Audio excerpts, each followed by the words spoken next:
Welcome into the Cam and Strick Podcast, episode number 119. Yeah. I'm a barbecuing motherfucker is what I am. And I'll say it right off the bat. What does that mean? That I barbecue. I barbecued so much this weekend, I sent you a picture, and you probably puked all over your fucking self. Were they veggie dogs, I asked you? Man, don't even ask stupid-ass questions. I don't even know what that means, veggie fuck dogs. No. These were fucking monster Roman Pollock penis dogs. They were humongous. They were thick and girthy and long. I look at them and I get jealous. Okay, there is a veggie dog named, it's called Updog. That's cool. Yeah, just like Scotty Updog? Yeah, That's cool. It's called Updog. Is it thin and handsome? But you're the only one who acts like barbecuing is like a whole weekend event. It's a weekend event, it's baby. It's like a day-long 2 days long. deal. It is. No, it's not. Yes, it is. It's like an hour. It should take like an hour. No, man. I do ribs, baby. I fucking smoke it. I smoke shit. I do tomahawk steaks. I chill out. I go I kick my feet up. I make a cocktail. I fucking smoke chicken wings. I feed the fucking neighbors. I feed the fucking animals. Oh, did you take some stuff to the neighbors? Yeah. They threw it back at me. I recently read that smoked meat causes cancer. Everything does, man. Like carcinogens. There's a lot of things that I do that cause cancer. I wouldn't be doing that. Man. You need to know what you're doing. That's the problem with you. You're such an amateur when it comes to your barbecuing, really, and you're smoking it when that causes cancer. So dumb. You're so dumb. It's unbelievable.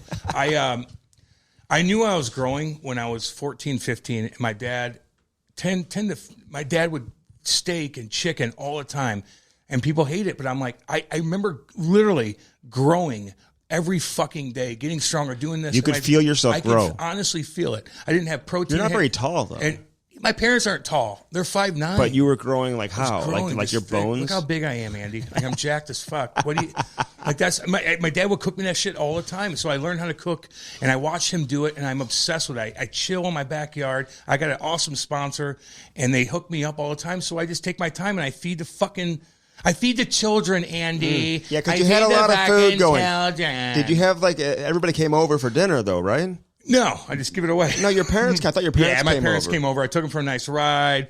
Look, I got to cherish to hang out with mommy and daddy, man. They don't like to leave their house, so I got to force them over to my house, and I take them on these nice, cool rides up in the the hills and shit like that. And you don't live in the mountains. No, in the hills. In the hills. Yeah, there's lots of hills. Andy, up there. I know the terrain. And around did here, they like it out there? They love it, man. They're obsessed with it. Are they going to move next door to you here? They can't afford that. You're fucking crazy. They do want to move though, because there's so many people at our old house, Andy. Everybody stares. I feel bad for them because they fucking built these houses behind my parents now where I used to live, and everybody's staring at us and shit, and I fucking hate it. So that's what I told you. When I walked around naked, I'm like, oh hi. No, we're out of here. So it's good to see my mom and dad, man. It's cool. I'm glad you had them over. Yeah, man. And the food turned out good and everything, and you're handing it out to the neighbors, which is it's so funny how I say it. It's good to see my mom and dad. I see them every goddamn day. I went there today too because I can't stop going to their house, man. I don't know what it is. I know. We had some rainy weather.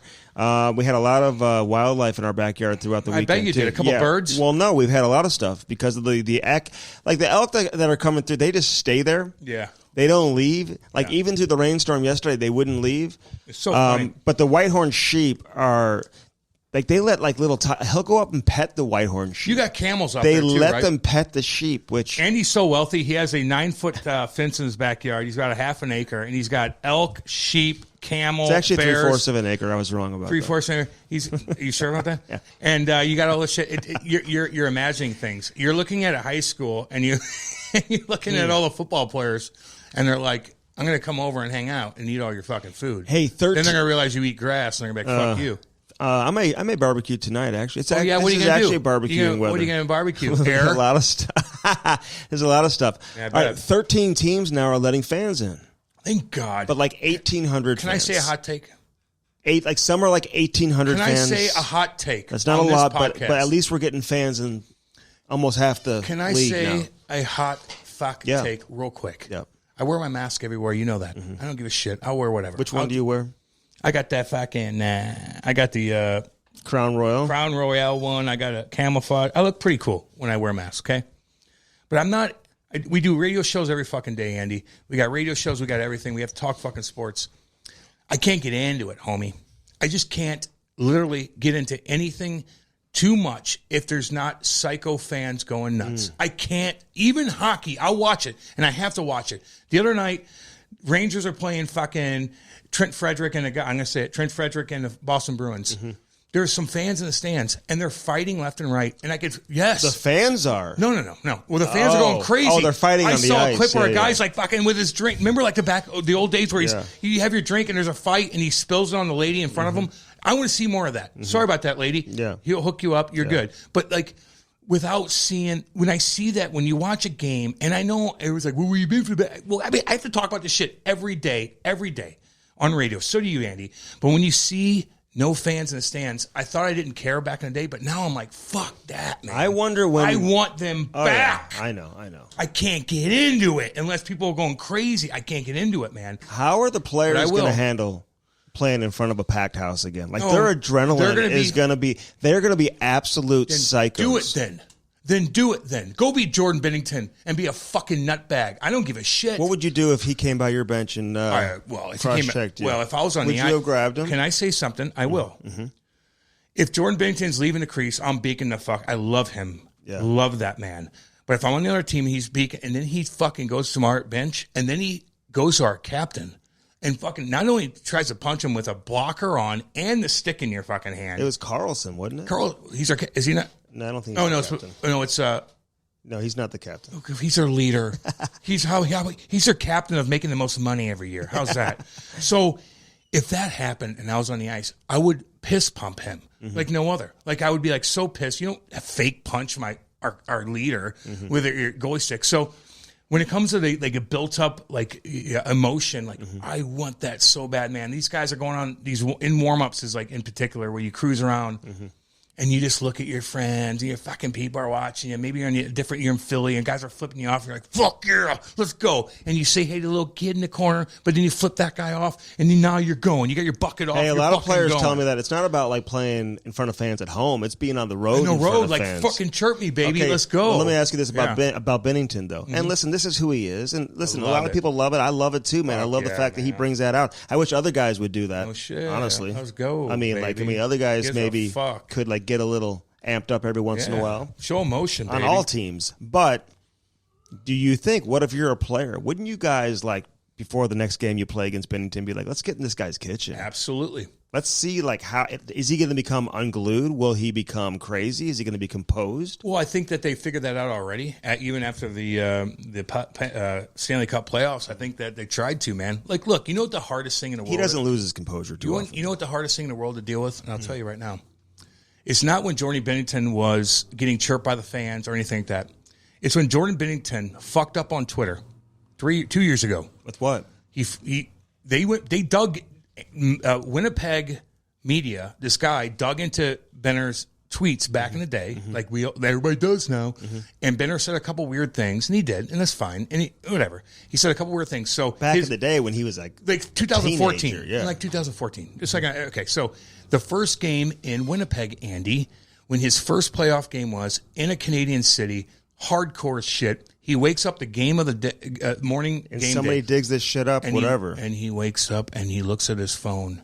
And there's a million tweets and a million text messages like, what'd you do? And then your GM calls you, Doug Armstrong, and you have to go meet with him, Craig Berube, before your first motherfucking game. And then come out and make a statement in front of the media. Statement, and then you go out there and win a fucking game. I know. And win a fucking series. So what does that tell you? That's what I'm talking about. That's why I brought this up. What are you going to say to him, Evander Kane? Who are you kidding, homie? Who are you fucking kidding? You ain't coming on this fucking podcast and you're fucking chirping him. Who are you kidding, brah? Here's the point. If you can overcome that when the fucking everything's on top of you before you even became anything, when everybody thinks you're just lucky anyway getting into the playoffs because you won all those games in a row and this is just puck luck and this, that, and the other, and you have all that shit come down on you, and you go out there and you motherfuck it up. Fuck yeah, he's a fucking man. I can only imagine though what it's like though for a goalie. You're so pissed off, you're not playing well. It's embarrassing. Getting pulled is a fucking look. You said it today. Yeah, and I'll quote you on this. Yeah. When you get benched, no one knows until the next period. Right. No one gives a shit. When you get pulled as a goalie, you're like the whole everybody, and then you're getting chirped by the opposing bench. You beat the fuck out of them 2 years ago. Obviously, sometimes you don't have to skate past the opposing bench.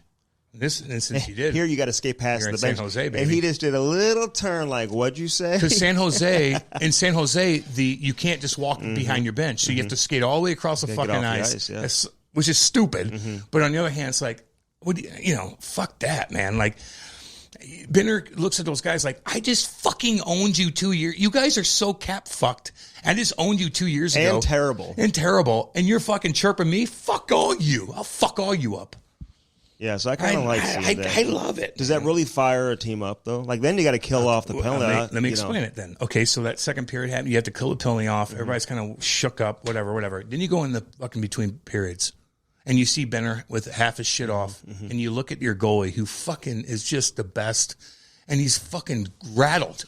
And you're like, I bet you around the eyes like, fuck everything. Let's fucking go. And fucking Berube came in and said, fuck this shit. You fucking, and they pumped him up. And everybody's like, we love him. Like, he's our fucking savior. Let's go. And they went out there and won. So, he kind of is. Yeah, he is. I mean, how is he not? They go as far as he takes them. He's their savior. And he was 2 years ago. I mean, there's no ifs, ands, or buts about it. So, like, when he's that rattled, without Corey Perry doing something in front of the crease, like, whatever. But, like, he's got pulled. You guys fucking suck in front of him.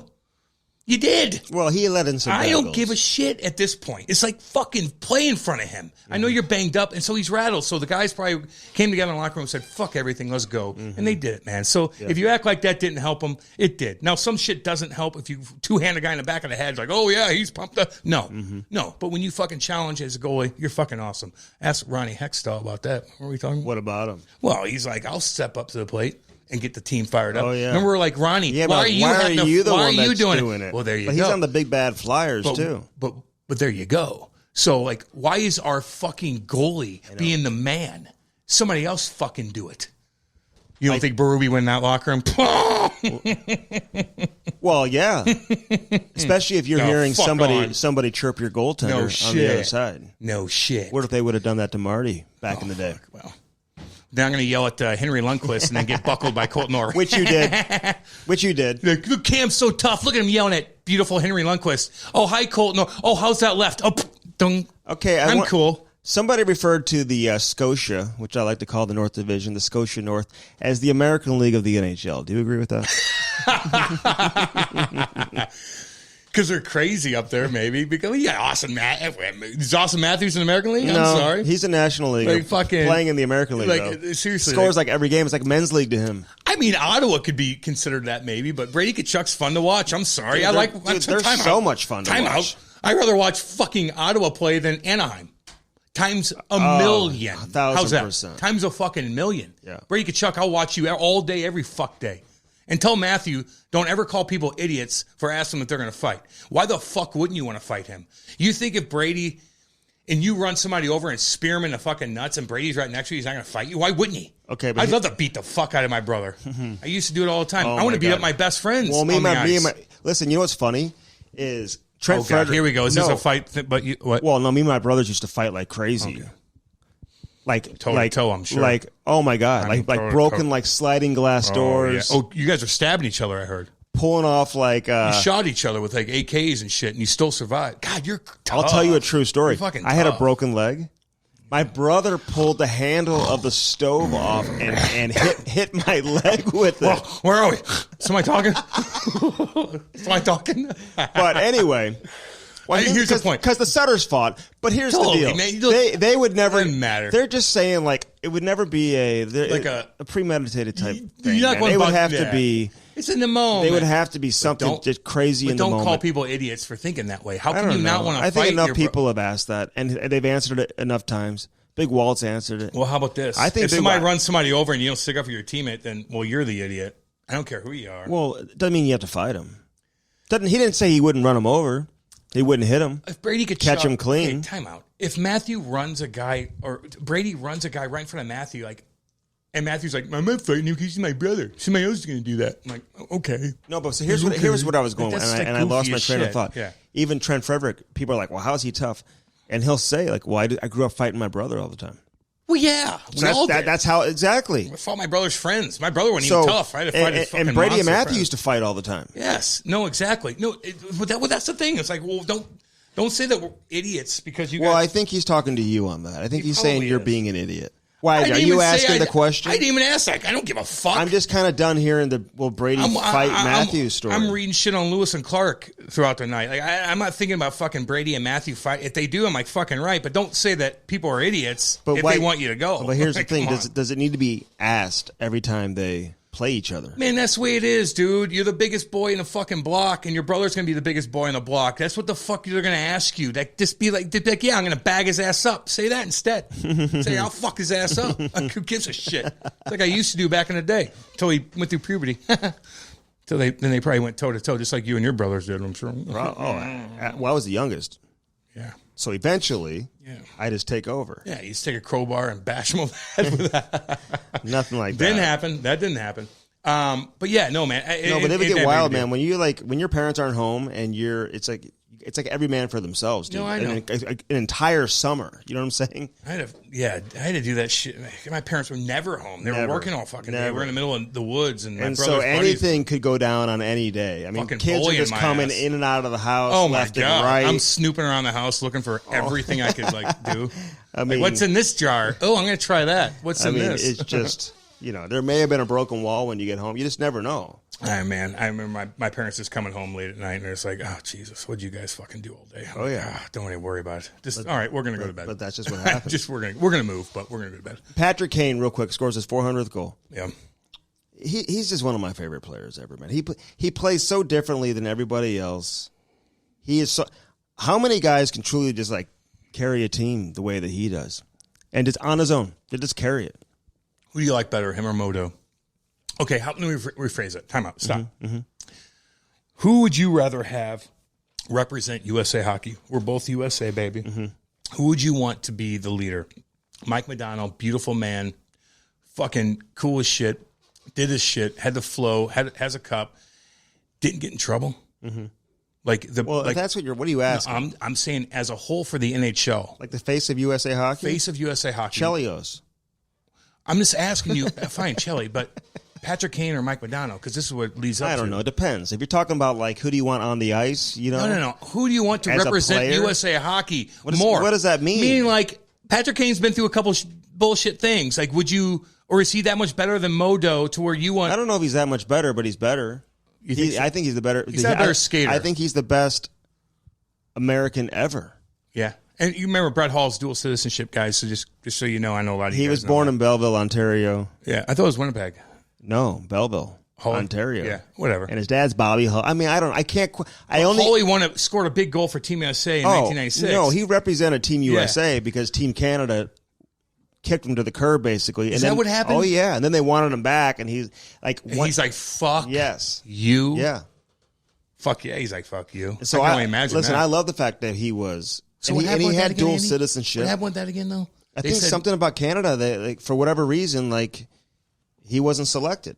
So he went to USA, and then Canada, in the mid '90s when he's scoring 80. I know, early on, even earlier. I don't know what his first Team USA, or you know what? Maybe they cut him, and he just didn't. Was it 96? And he just held a grudge. And so he's like, "Fuck this!" In '96, he chose USA, and then he wins. That was a world championship. But he fit in so much better. No, the World Cup, yeah. World Cup, yeah. But he fit in so much better with that group of Americans than he would have with all those Canadians. Walt and all the fucking boys. Yeah, Walt and all those guys. And Hatcher and Chelios all and Dougie Wade, Guerin, all those guys.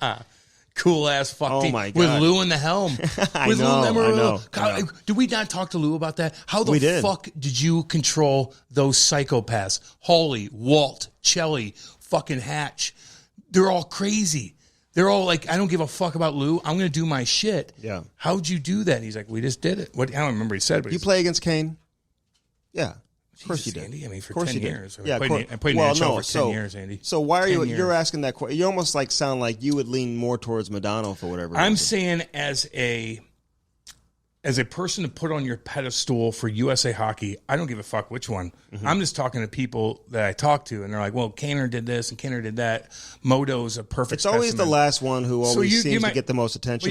Modo didn't get in trouble for anything. Of course Kaner kind of did, so that's why I'm kind of Kaner was young and immature. I agree with that. I don't have an issue with what he did on a college campus. No, he the did some with some girl thing. The girl thing was a joke. Was it a joke? Okay. That's all I care about. Her attorney fired her and basically said, Okay. you have no evidence, and it was like That manufactured like Well, rape that was kit or something like that they had. yeah, exactly. So that was still though, man. Like that's No, like it came out like it was I agree. completely fabricated. I don't give the cab thing.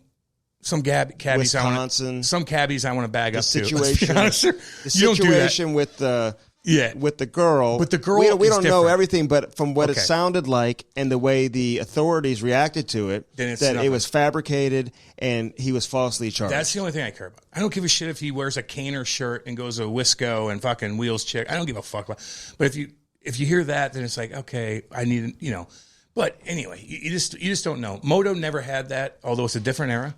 different. Here's the deal. Like Patrick Kane, he's partying at Wisconsin, having a good time, and there's cell phones everywhere, and everyone's videotaping him. Andy, I know, man. Moto didn't have that. I went to a card shop when I was 16 with my girlfriend, and Moto's trying to wheel her and offering her tickets the next day to the game. So there's no cell phones and all Was that it a type of stuff. girlfriend or was it your friend that Girlfriend. likes you because Girlfriend. you could talk like emotional shit with her? Hot. Were you talking emotional? Hot. Did she see? then Here's Andy's girlfriend. Hi, Andy. I got to talk to you about my boyfriend. Can you sit and talk to me for a bit? Oh, I need to let it out. It's like when you call me No, every morning. no. And you're like, I like you. Can we hang out? Like, yeah, but I need to talk to you about my boyfriend. Like, yeah. Is that your girlfriend? No. Okay. Just wondering. Why would that surprise you? I'm just saying. Come on. Your wife's hot. Don't get me wrong. Come on But now. this was when you're successful now. Okay. Back then you weren't. Now you're successful. No, I was. So you could wheel hot chicks like your wife. Back then you were. You're. Come on. What are you trying to say? You're trying to Just say letting you you know. think girls, for the most part, that's all they care about?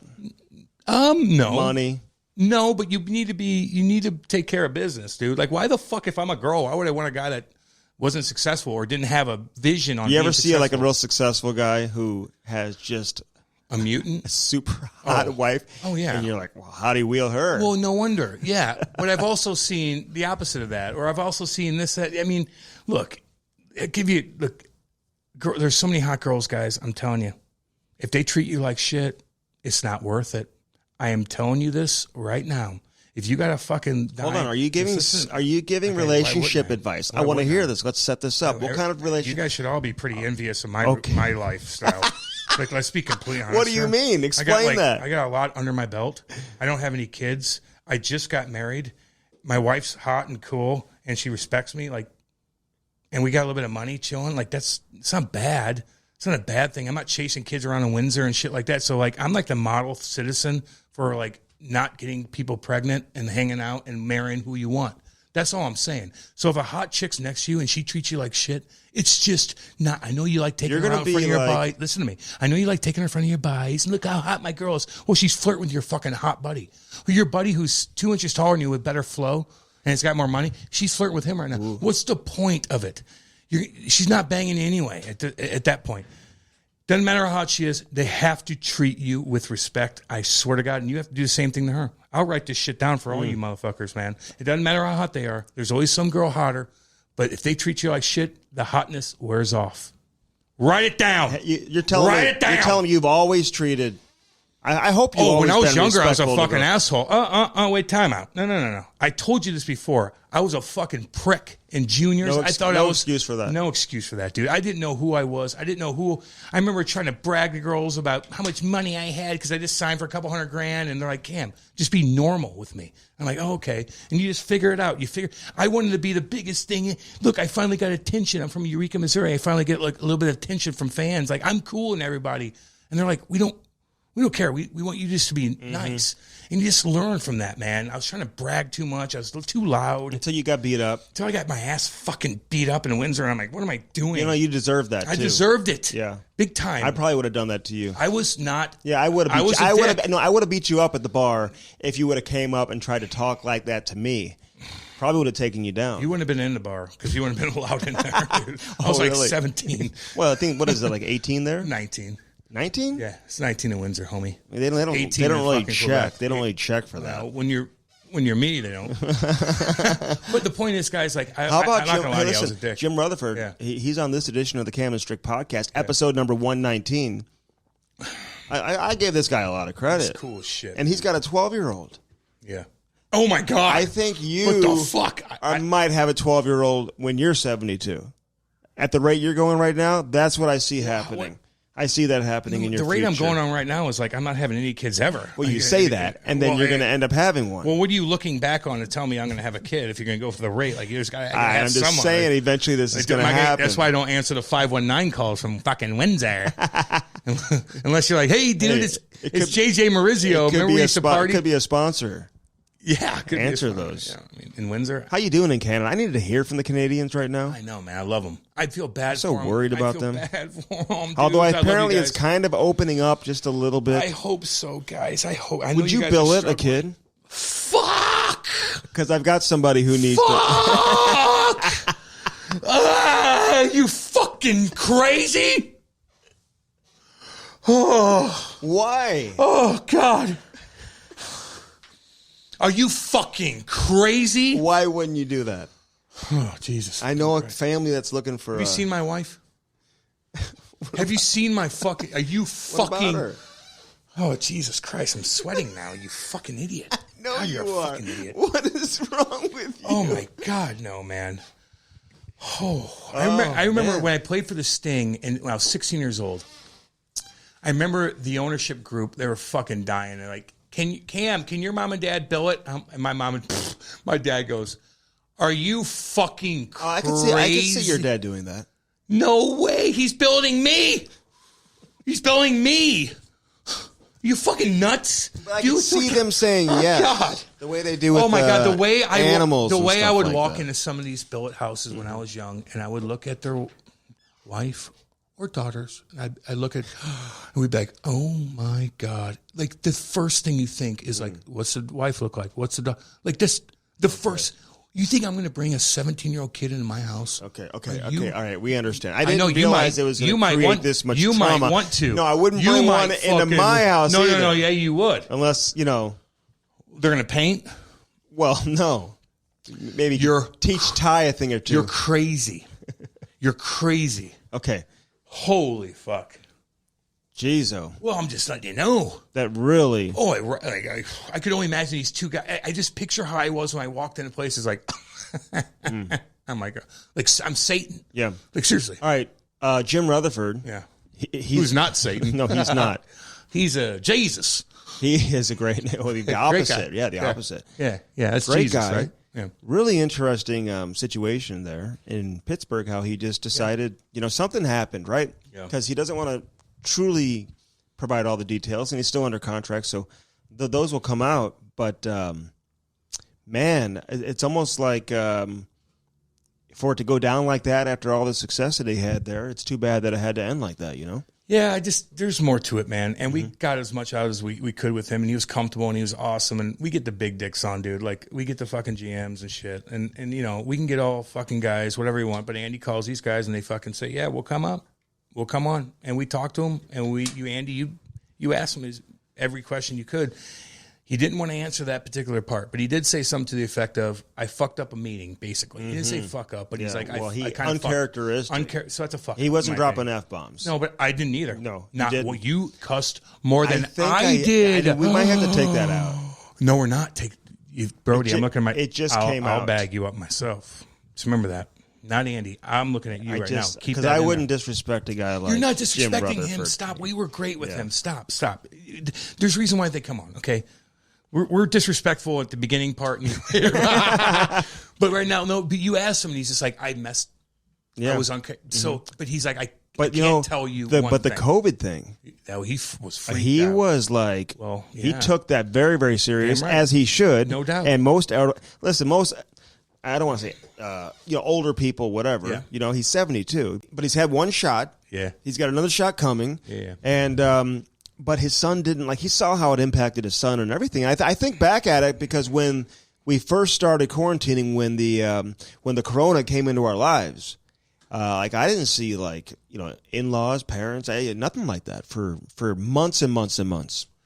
I mean, I saw my parents every goddamn day. Well, you live next door. Oh, I know. You needed to finally grow up and move on and get on your own, which you've recently done. It's so funny how you say that because I lived next door. I didn't live in their fucking basement. But you would go in and out. I bought that house when I was years old, next to my parents, not their basement. Just so you know, motherfucker. Dude, it's been raining a lot, by the way. People care about that in people care about that in Canada. No, hey, get the fuck on. Blay was getting he was so muddy this weekend. Like, I'm not putting up with it. Clean up. I'm not putting up with it. I'm just letting you know. Fuck this like, shit. He's getting mud all over the house. Andy, it's springtime. And, I mean, so then the neighbor, they let their dog in my fence.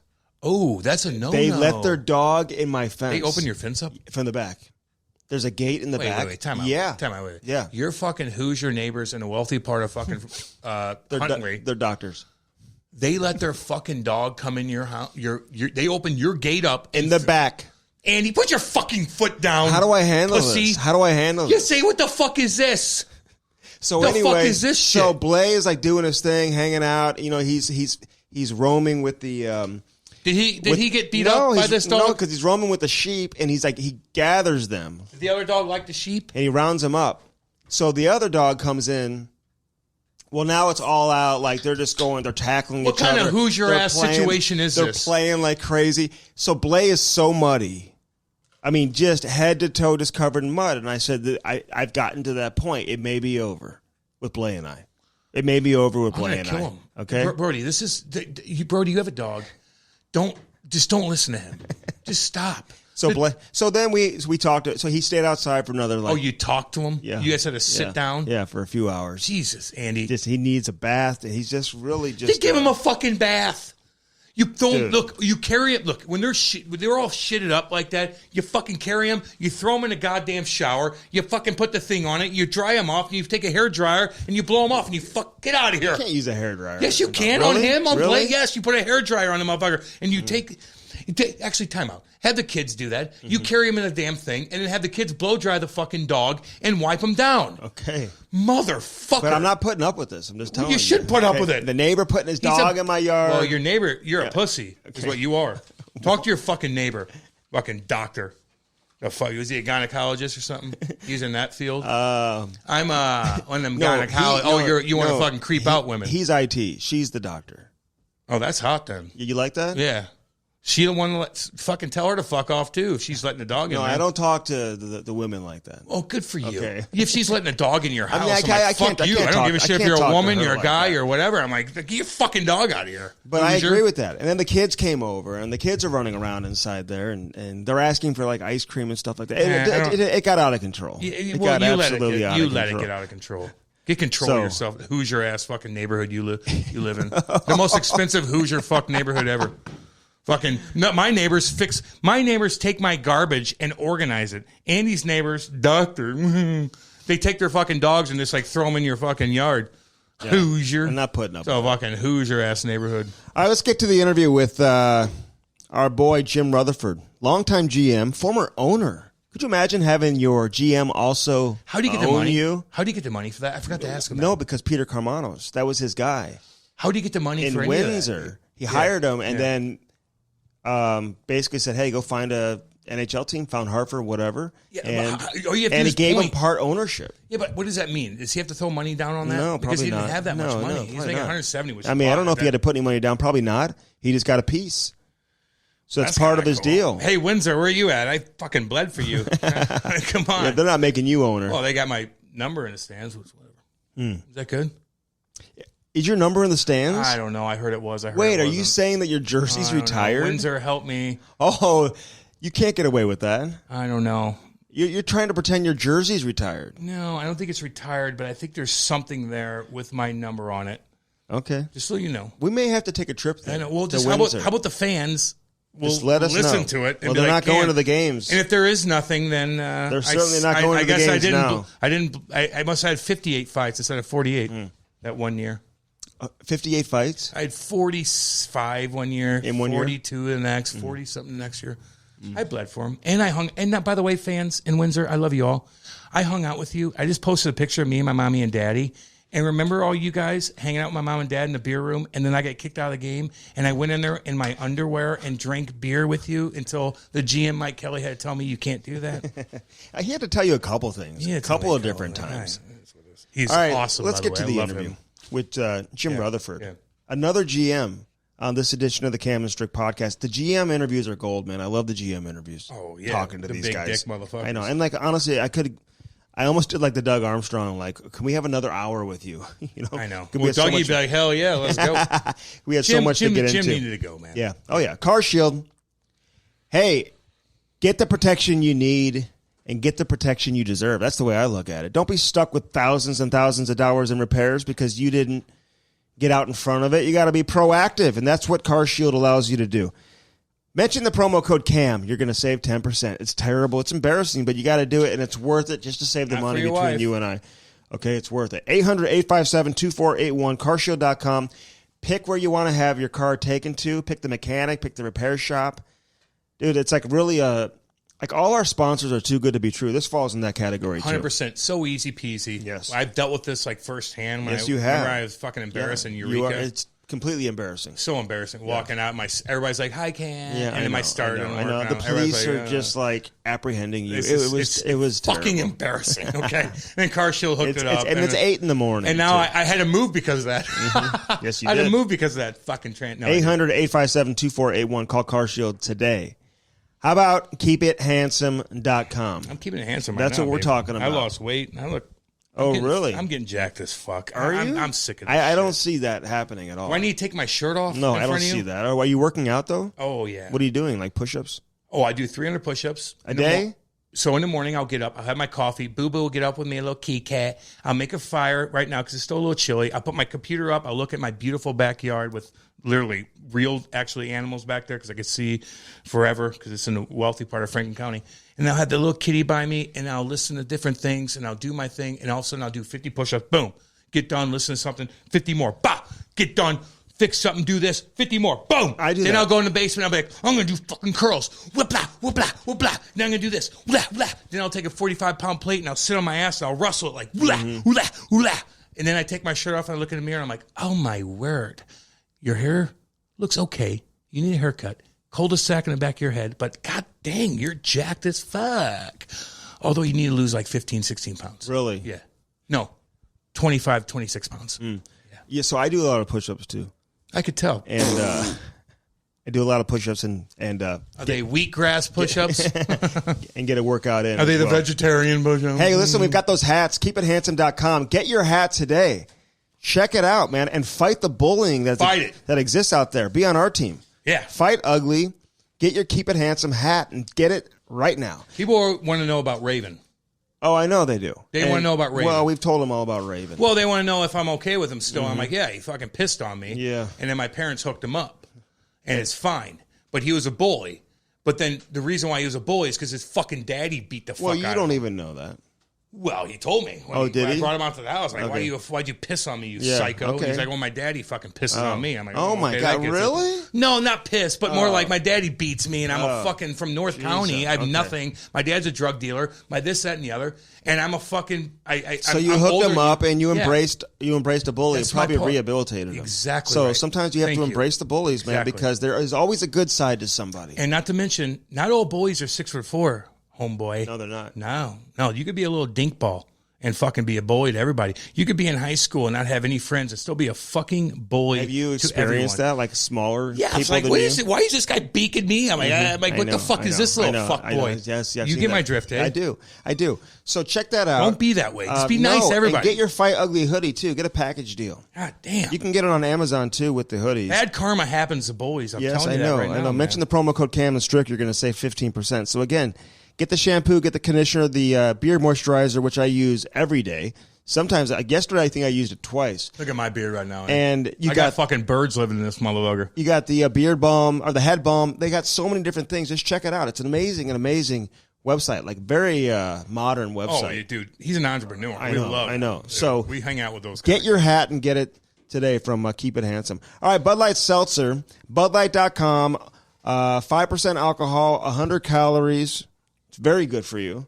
Less than a gram of sugar. Very good for you. And they've got all these different flavors, including pineapple and grapefruit and cranberry, mango, and strawberry, mango, oh, mango lemonade, and lemonade. Lemonade in a relationship with mango. You don't know that? They still bang other dudes and girls. Really? Yes. They're not like completely committed. They're swinging motherfucker. Oh wow, I didn't know that. Yeah, all the beer. Really? They all bang each other. I see them together all the time, though. Well, that's good. Mm-hmm. You see them. Yeah, well, they're making out. Then they make out with other people. They don't give a fuck. It's free living. That's true. This is like the 60s. I don't think Lemonade Woodstock knows that at all. Lemonade's getting she's getting fucking banged out by a lot of cats. Really? But Mango's the one that says, "I'm taking you home at night." Wow, I didn't know that. Yeah, and they're reproducing. I want Mango and of course Lemonade to like have kids and lovely children and things like that. I thought for sure that they were in a. I thought it was like well known. No, that it it's a big orgy fest. Dude. It's the best thing in the world. Wow. I jump in all the time. So check that out. So and anyway, send us your pictures and your Instagram posts. Keep doing that. Yeah. With Lemonade and Mango. What would Lemonade and Mango? What would you want to watch? Send me it. Send me it on Twitter. On fucking Insta, on fucking Facebook. I don't give a shit. I want to see what that mango and that lemonade. Oh, my word. You know, listen, since you've just completely, like... Turned everybody off? Well, and you're talking about those things that hang from the back of the truck. Oh, the nut sacks? Yeah, people are sending me pictures of, like, these. They hang from the back of your Crocs, like those shoes. Hey, if you got Crocs on, you're not getting laid. If you have Crocs on, you ain't getting laid. You think Take them the fuck off. And if you have Crocs on with a nutsack hanging on the back, you might get a makeout sesh. That's it. I mean, those exist. They're called Croc nuts, I think. Didn't I send them to you? Yeah. Somebody sent it to me, man. Yeah. You should get one. You should take that nutsack and put it.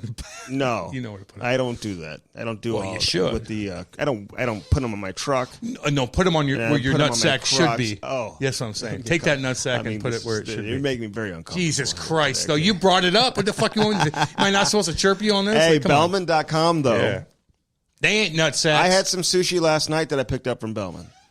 I just went out there for the sushi. You pissed off your ass? No, I just went out there. Dan's probably like, stop saying it's just sushi here. Like, Laurie's like, hey, what's for dinner? I said, I'm going to go by Bellman and pick up some sushi. And that's exactly what I did. I got a bunch of different. Dan's probably like, are you out of your fucking mind? Yeah, because they will give you sushi. That's how they treat you. They flavored water and everything. They're the best, man. Like, you just go in there and just talk to people. Like, they're so sweet and nice and classy and fun. They'll talk hockey with you. Oh, my God. Like, you could have your wife. You could have it. It doesn't matter. It's not the swinging dicks coming out telling them, you should beat me up in high school. No, you didn't. No. When was this? No. The fuck was this? Hey, I got her. I used to fucking beat you. No, what? No, Kate's like, I never saw him get beat. What? I saw him get beat up in Windsor. All the salespeople fighting over who gets to sell her the car. I got her. No, I got her. No, I told you I want the fucking blondes. Well, oh, Jesus Christ.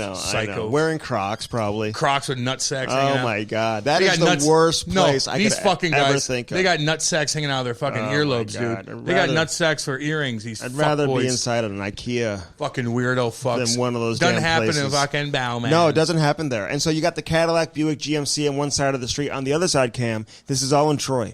They've got the Chrysler Dodge Jeep Ram. They've got so much to choose from. They've got that pink Jeep, small wheels, two-door soft top with flames on the side. I'll make out with that fucking thing. It's got flames, so it's really amazing what they have going on right now. And again, if you have a used car and you want to sell it, they'll buy it from you now. So check out Bellman.com up in Troy, Missouri. All right, go to camandstrick.com, and we've got hats on there as well. Right now, $10 off, so you can check that out. Ooh. And collaborating with Victor Hockey at Victor Hockey USA on Instagram and Twitter, VictorHockey.com. Check out all the stuff that they have going on. Oh, he's creating some new stuff for us too, like some other T-shirts and some hoodies and stuff like that. We're going to have that out. We're only growing and getting bigger and bigger with our friends over there. Damn right. At Victor Hockey, our boys. Victor Hockey. Adam's his name. Yep. Out of Colorado. Tattoo artist. He's the man. All right. When I drive black tie. And I get what I want and I get it when I want it.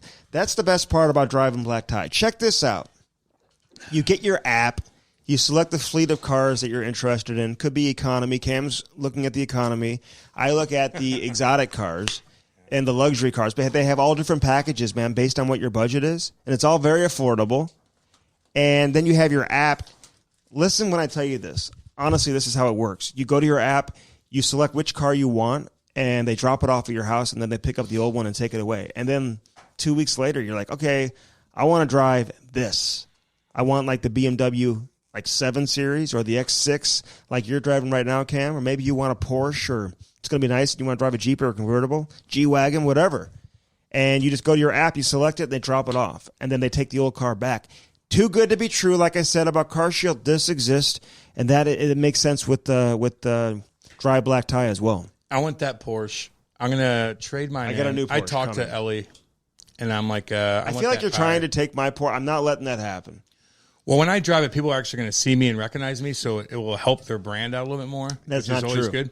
So I'm going to tell you, just swap it out real quick, and I'm going to do a little video for them and everything. So it's just easy. It's cool. They're so easy to deal with. We love them both. We, oh boy, looks like Jared Leto, which is pretty cool. Does he have a voice? Can he sing? Well, we're going to find out. We got new content we're coming out with next week. We're going to find out if he does. I'm going to put a microphone in his head because he looks like Jared Leto. And Ellie's just an awesome girl. She's and awesome. Fun and cool. Yes. So they're so easy to deal with, and they get so many different options. Mm-hmm. Check them out. Dry black tie. When I drive, I drive black tie. Jinx. I get what I want when I want it. I want that fucking Harry and the Henderson station wagon from back in the 80s. Well, that you can get that. Sick. It's probably part of your economy package. Yeah. You can get that too. Although they don't have cars that are old. They're Good. all new and relatively new. Yeah. So check Who's it out. calling in like, I want that 1989. Yeah, nobody is. No. Nobody is. All right, Jim Rutherford. This is the man. And look for him to be with another team soon, I would think. He came on the pod. Well, I would think another team's going to reach out and say, hey, we are interested in having you come here. Exactly. With your track record. So, great conversation. Really enjoyed this. I think you will too with Jim Rutherford on the Cam and Strick Podcast. Oh, Jimmy. Hi, guys. How you doing, buddy? What's going on? Hey, welcome into the podcast. And just so you know, we just kind of hit record and just roll and basically just have a easy conversation. You kicking your feet up? What are you doing, man? Where you at? My wife's got me working around the house. This is real work. Yeah, no wonder you want to get back in. You're like, hey, I'll go back into the NHL. So what's she got you doing? What does she have you doing? Just the standard stuff, picking up around the yard, moving boxes, moving stuff around. She hasn't got me cooking because she's a real good cook. So we'll stay out of the kitchen. But no, filling in the time. You know, the good thing is I got the vaccine about, about 2 weeks clear of the second shot now. And the relief is unbelievable. And so I have a 12-year-old son that was quarantined for 11 months because I was high risk. We didn't want him bringing the virus into the house. He didn't play hockey. He didn't go to school. He didn't see his friends. And it was tough, and it really wore on us. So now we got him back playing hockey. He's going to go back into class in 2 weeks, and we're starting to live a little bit more of a normal life. Okay, so what made you high risk? Is it specifically because of your age, or is there another reason why you're high? Yeah. And so you took that much, you took it that serious. Like a lot of people did, but you were some people, as you know, Jim, they don't take it as serious. So what led to you being so cautious? Well, I took the advice of the team doctor, and I asked him how much I could do because I like to be around the team and observe what's going on. And when we were in the playoffs and in the bubble, I didn't go, based on the recommendation of the team doctor. So I just felt it wasn't worth the risk. In a lot of ways it was life or death, based on the number of people dying in my age range. So I took it very serious. Yeah, just get it done. Absolutely, just get it done. How do you feel, though? You feel all right with that? Did any side effects? I mean, it hits everybody differently. Yeah, the only thing I can say is being quarantined that long was difficult. Probably harder on my son and my wife. But as for the vaccine, I didn't have any side effects. Didn't even feel it going into my arm, and my arm wasn't sore at any point. No other side effects. So I was one of the lucky guys. I hope that means it's still working. Well, yeah. Well, you were a goalie from '69 to '83, so you could take pain too. Just remember that. Although they say the second shot, though, Jimmy, is the don't scare them. Is the one that people have side effects. Is that true? I don't mean to scare you. I'm just asking. No, I read about it all the time, and that's what I heard. I've had my second one. I'm 2 weeks out from having my second one, and nothing from the second one either. I was kind of anxious about it because I'd heard that there was more of a chance, but no side effects at all. All right, I got to ask you this though, because listen, I'm a dad too. I've got 3 young kids, and for you to do it at 72, I mean, this is amazing. You have a 12-year-old son. I know you have kids that are older as well. But how do you think you are as a dad then versus now in terms of how you interact with your kids? Are you way softer now, Jimmy, in your older age, or what? Yeah, I'm way softer, without question. And I get reminded. I have one other child, a daughter. She's 45, and I get reminded about how much softer I am on my son. But I think I'm probably a better father now. I am a little more mature, I think, than I am when I was younger, and I, probably take it a lot more serious. Not that I wasn't a good father to my daughter, because we have a great relationship, but certainly the experience has paid off for this one. Well, what's the difference though in those years? I mean, it's a big gap. So what's the biggest difference between these kids? And you've seen it, man. And is it just the time? I mean, is it the way of life now where you have to just completely treat them differently? Is it the social media aspect? I mean, what is it? What's the difference? Yeah, it's technology. When my daughter grew up, she'd go outside and play for hours, sometimes by herself. She was an only child, and she figured out ways to entertain herself. But now the kids, everything's about technology and all the video games, Fortnite, and that's one that my son's big on, and then of course you got to watch the social media with the people that aren't good people out there, and we've even experienced that. We've had to really watch who my son's on social media with. So it's a whole different lifestyle.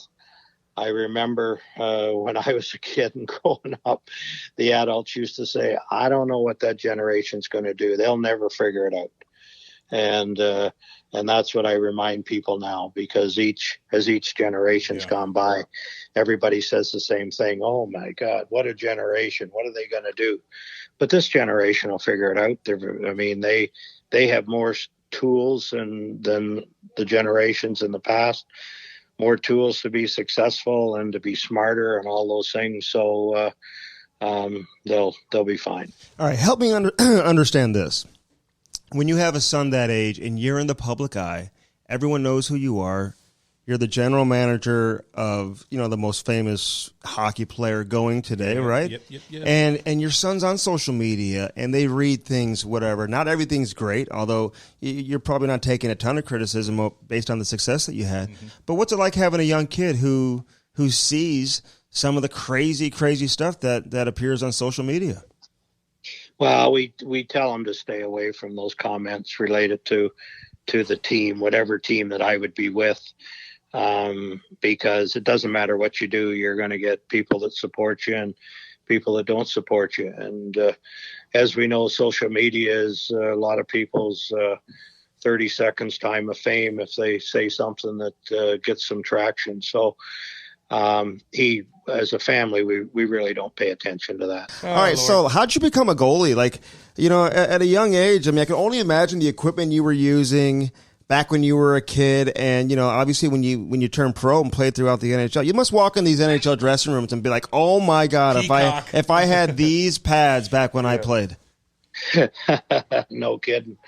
Well, I became a goalie. I was in a small town. We only had about 10 kids for the team. I was the smallest one, and my dad managed the local senior team, and the goalie used to come to our house. He gave me his goalie stick.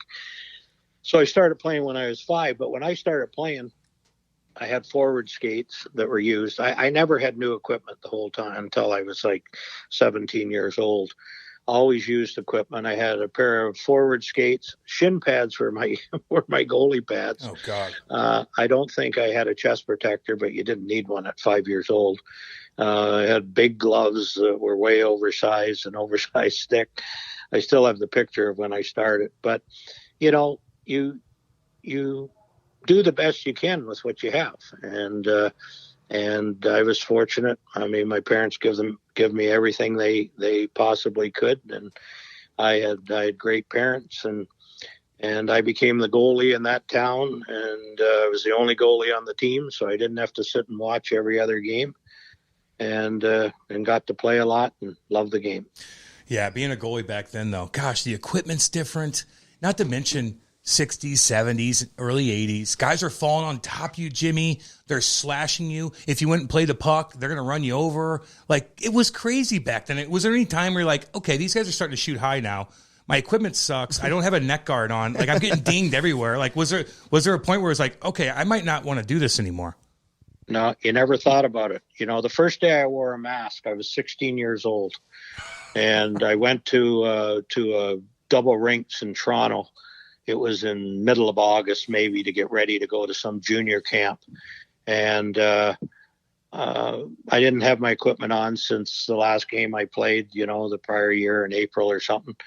When on the ice, I was probably on there 30 seconds. Some guy comes down to the hash mark, slap shot, hits me in the mouth with my mask on, which I was wearing for the first time, knocked 4 teeth out, 42 stitches.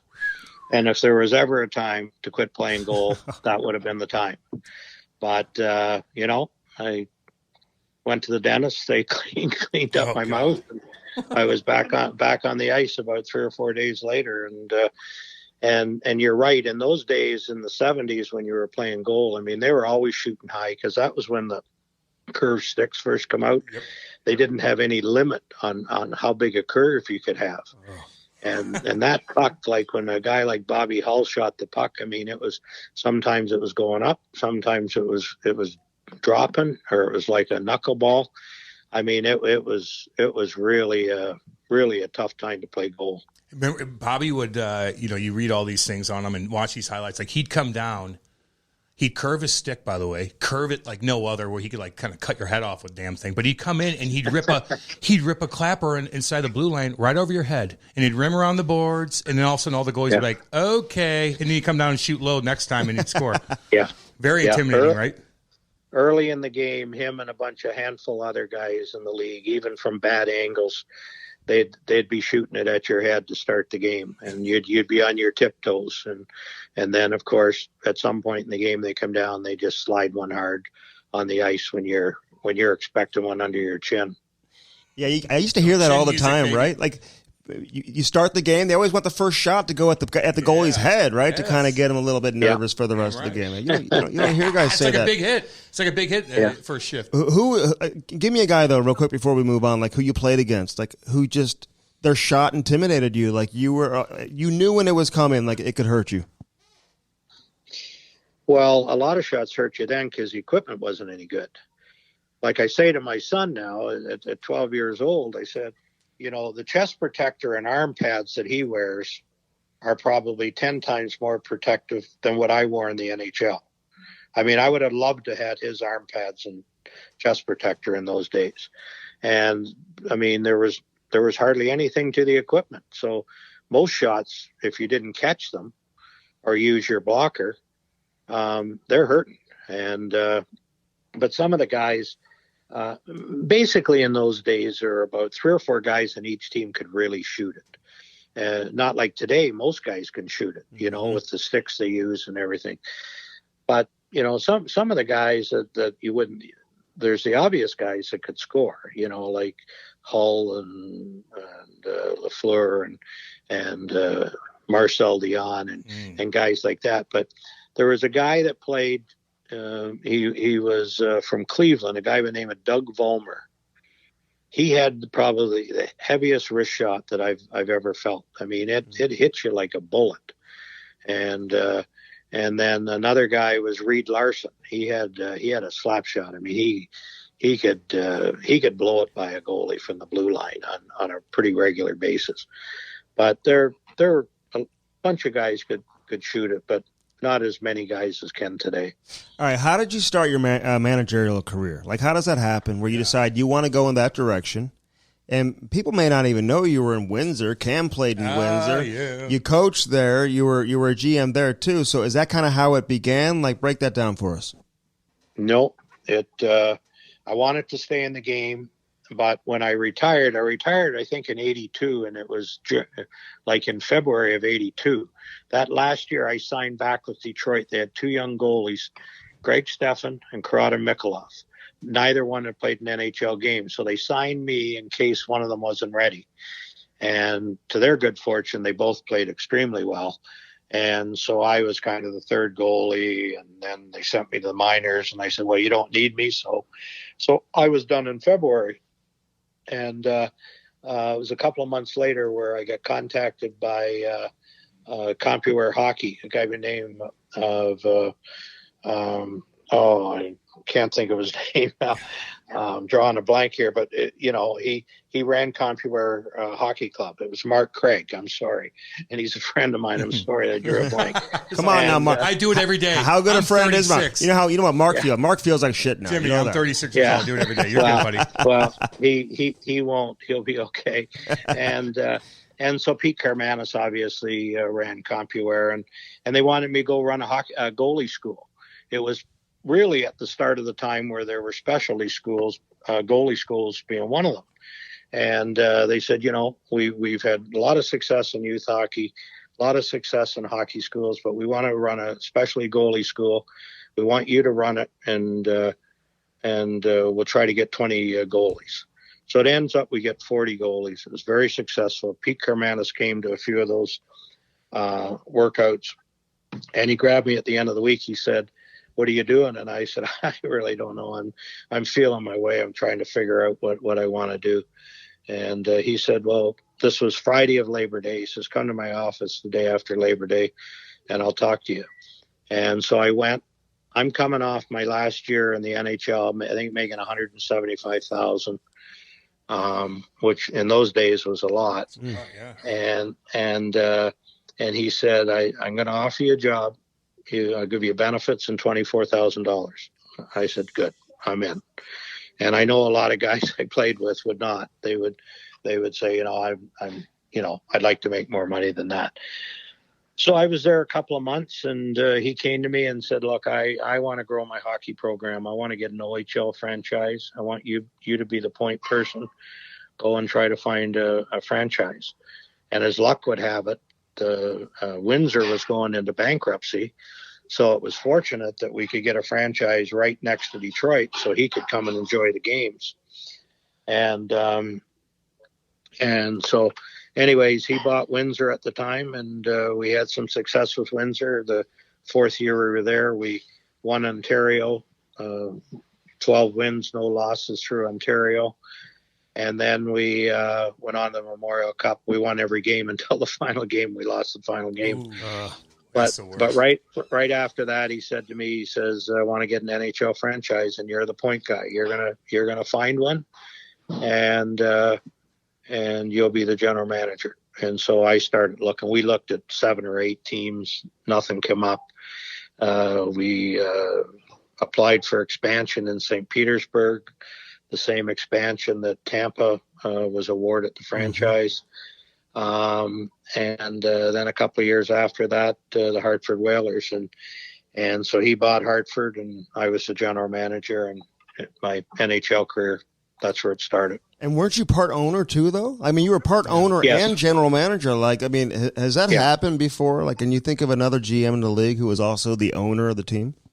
No, I can't. And I was also part owner with the Windsor franchise, but that was just the way he did business. He was a wonderful guy, very loyal man. And he always, I pointed out to you how much he gave me my first year there, but he wanted to see whether I wanted to work or not. Are you a professional athlete that thinks you just want a job, but you don't want to work, or do you want to work? And then when he saw that I was willing to work, then he starts to say, okay, I'm going to pay you more, and I'm going to make you a part of these things. He'd give you an opportunity to grow into something that could be very successful. So he was very, very good to me. Isn't it funny how when you do retire and you have a successful career, sometimes you just feel like you're you should be awarded another job, no matter what it is. Like, I played NHL. No, I should do radio now. Like, it just doesn't work that way, to be honest with you.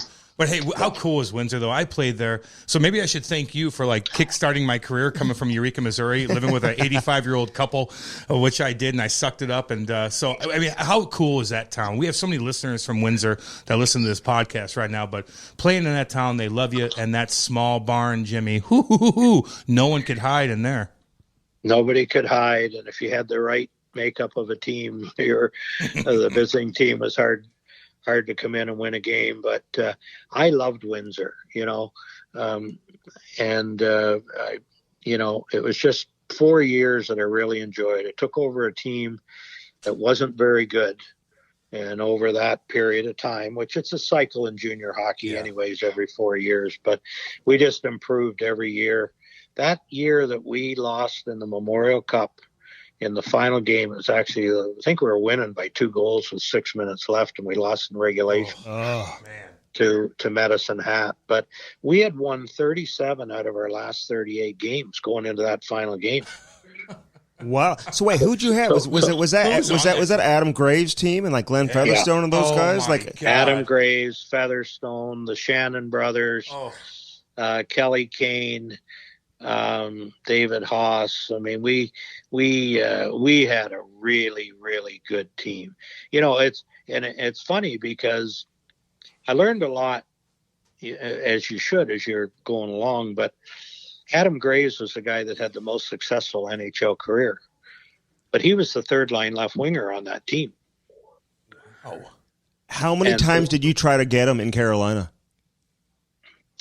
Not too many, because I knew it wasn't possible. I mean, I tried one time, but it wasn't going to happen. He's one of my favorite guys. He's such a wonderful person, but I mean, that team was built on balance, and that's what I learned for NHL teams too. I mean, when you look at our good teams in 16 and 17, Kessel played on our third line, but he was one of the real impact players and made a huge difference in those two teams. The Cam and Strick Podcast is brought to you by CarShield. Nothing more frustrating, Cam, than when that engine light comes on and right off the bat, you're going to have to spend thousands of dollars to repair your vehicle. Call 800-857-2481. Mention the promo code CAM or visit carshield.com and use the code CAM to save 10%. Yeah. That's carshield.com. A deductible may apply.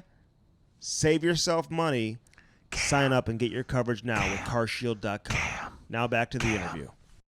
All right, since you brought up Phil Kessel, we're just going to bounce around here. I might as well ask about him, though. Like, what was your impression of him before you got him, and then what did you learn about him after you got him? Because he obviously carried a reputation when he came from Toronto, and it turned it around quickly once he became a winner. What I knew about him before I got him was he was a very talented player, probably one of the best passers in the game. Everybody talked about his shot and how he could score, but he can pass the puck as good as anybody and make plays in the league. And then other than that, I didn't know much about him, because there are just all these stories out there.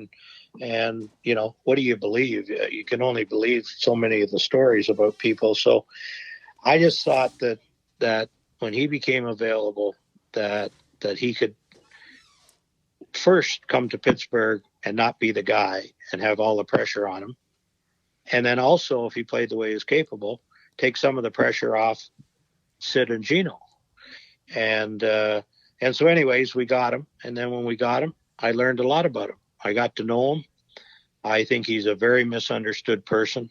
I think he's a wonderful guy. He knows the game inside out. He knows all the players. He knows the rules. He's a hockey encyclopedia if you want to sit down and talk to him about hockey. If you sat with him after a game, he could, without looking at video, he could go through that game and tell you exactly what happened, the good things and the bad things, not just for him, but the whole game. And he really wanted to win. So he was a great addition. Everybody contributed to the Stanley Cup in many ways, but he he was an impact player for Pittsburgh in 16 and 17.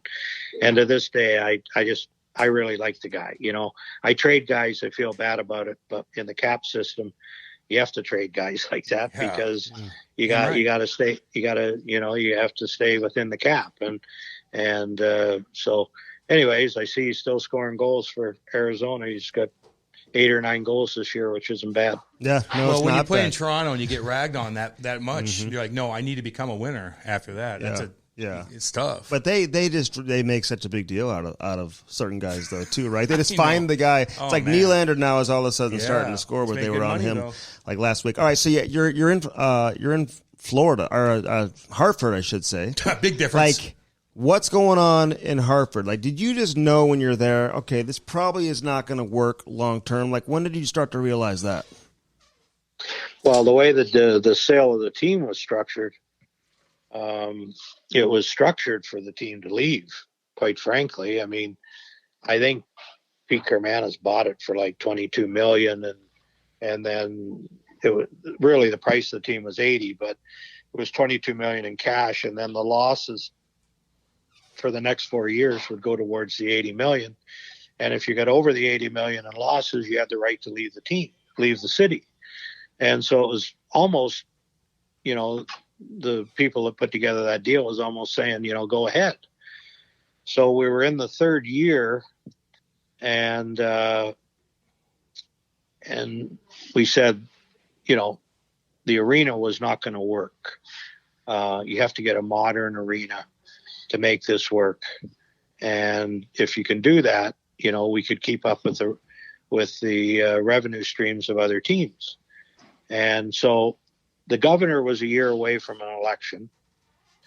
If we waited till the fourth year, we'd already hit the threshold of the losses. If we waited till the fourth year, the sports team would be leaving town in an election year. So I think that it was easier from the governor's point of view for the team to leave after year 3 than after year 4. It's unfortunate because, first of all, a couple of things happened to Hartford. The insurance industry started to emerge and move out of town, wasn't as big, and that was a big driver for the team in the 80s from a revenue point of view, and they're very supportive. But they had a pretty good fan base in Hartford and a lot of great fans. But the other issue for Hartford was when we were there, well, it's still the same now, but you know, the location being between Boston and New York.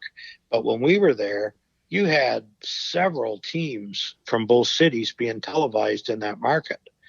I don't think it's the same now because I think either Boston has the green light or New York. I'm not sure. But anyway, so the competition for sports was in some ways very high, even that we were the only major league team in town. But I feel bad about Hartford because there are a lot of very dedicated people there, some business people that worked hard to keep it there. But at the end of the day, when they did the numbers on the arena, the numbers just weren't going to work for a team to stay there, and the team had to move. Yeah, well, the players seem to have a lot of fun there, like off the ice and whatever, like in Hartford. But all right, so how'd the Pronger trade happen to St. Louis? I mean, there's like an urban legend around here that you and Keenan had talked in a hotel about maybe potentially the landscape of a deal, like that they may have even offered you a job as a goalie coach or something like that before that, somebody told, which I don't even know if that's ever true. But how did that trade happen for Chris Pronger and Brendan Shanahan to find his way to Hartford? Yeah, well, none of that's true. Okay. The first part, none of that. Good job, Andy. Good job, Andy. So we can clear that up. Good. What happened was, and I recognized how good Chris Pronger was at such a young age and how great a career he was going to have. But the year before I got there were some off-ice issues that happens to young guys, okay? Mm-hmm. And I wouldn't know. And it wasn't very well received publicly, okay? And so I got a call. Mike Keenan made the first call. I was not shopping Chris Pronger. Mike Keenan made the call, and I think for that very reason, knowing that there was a possibility of a deal. And he offered Brendan Shanahan. And then, went through the process, looking at it and thinking about it. Shanahan was older, obviously, but certainly coming to Hartford gave us a lot of credibility, adding a guy like Brendan. And so we ended up making the deal. And Brendan, and I've said this to him before, and of course he's had Stanley Cup years in Detroit, but probably had his best year personally in Hartford. Because the year he had 47 goals, he played most of the year with a broken wrist and scored 47 goals. So the fact that he had the bad wrist, if you put that in the equation, it's probably the best season he had as a player personally. But then it got to the point that he wasn't happy there, and he was stirring things up with me, and didn't feel he wanted to stay there, and so it got to the point that we had to move him. And eventually did move him to Detroit. I don't know what that whole deal was. I know Keith Primo was part of the deal coming back. So what was he doing to stir things up? I mean, like he didn't want to be there? Is that the story? Yeah, I mean, he didn't do anything bad. He was just one-on-one with me and the agent calling, just saying, look, I don't like it here, and if you can move me out, please do it. And so I accommodated him. Okay, what's that like? Well, we're seeing this all over the place now in sports. I mean, guys want to be traded, they get moved. Like when a young player tells you they want out and they want to be moved, do you feel like you have to accommodate the player? Like, how do you handle that? Like, how much experience have you had with that, Jimmy? I haven't had a lot of experience with it. Very few guys. Paul Coffey was another guy I had in Hartford. He wanted out. But I haven't had much experience with guys that I've had that want out. But I think that you have to tell them that you will look at it, tell them it's going to take a little time, and hope that they calm down and settle back in. But understanding that once they've decided they want out, they probably have one foot out the door. And if you can make a good deal for them, you probably should do it. All right. So one thing you've always been good at, like you may look at a trade on paper, Jim, and say, wow, why would they make that deal? And then all of a sudden you see that player come and he fits the team like a glove. There's a role for him. You can look at Carl Hagelin and some of these guys in terms of how they helped you win. So how do you view trades, and how hard is it for you to do? Are you emotionally connected to guys that you move, and how do you handle that from a personality standpoint and just dealing with relationships? I'm emotionally connected to guys that I win a championship with, and Marc-Andre Fleury trade was the hardest one for me because I love the guy, and he was great to my son. He when they come in and lost their first game, when he came back in with Vegas, they lost 5-1. And my son wanted to go and see him. And I said, no, leave him alone. And I'm sitting in my office with my son, and he sent somebody to get my son to come and see him. And he spent 15 minutes with him after he had lost that game. Man. He's a special, very special person, and obviously a special player. But you get emotionally attached to the guys you win championships with. Kessel is another one. A lot of guys have gone out of here that we won with. But I view trades that sometimes you have to make a trade to make a statement to the team. Sometimes you have to make them on a bigger picture, long term, that they're fitting into what you're trying to do. And but I also make trades understanding that it should work for both sides, and sometimes it's not going to work for us. And I make a lot of trades, so I'm not going to get them all right. When I don't get one right, I'm not afraid to say it, and I move on. I move the player out in a different deal and move on. So as long as you're not trying to make trades to always win the trade, you can make enough trades to make your team better. Yeah, I mean, because you had the expansion draft, and Matt Murray's coming off of Stanley Cups. I mean, how much did you think about that? Did you know at the time, Jimmy, when you're making this deal with Marc-Andre Fleury, he's moving on, did you feel like in the back of your mind, this is going to come back to haunt us? Did you think like that? Oh, I knew he had lots left in him. And in Fleury's case, when he knew that he was the odd guy out, he came and met with me and said, if there's any way you can get me to Las Vegas, that's where I'd like to go. And so I made sure I made that happen. I felt I owed that to him. And, but I didn't have to think long about who we were keeping because it was all about the cap. Fleury was going to make $2.5 million more on the cap, and that's a lot of money. And that's where the decision was made. And the same thing just happened this past year, where you got Jari coming as a younger guy. Murray's the older guy. He was 1 year away from being unrestricted, and he was going to make a lot more money. And basically the same thing, almost the same numbers. Murray's cap hit now is $6 million, and Jari's is 3.5. So $2.5 million on the cap. It's a lot of money when you're a cap team and you have stars on your team. Yeah, there's no doubt. Yeah. What's your take on the salary cap? Have you managed all those years with no cap in a non-traditional hockey market versus operating under a salary cap with true superstars on your roster? How do you look at it?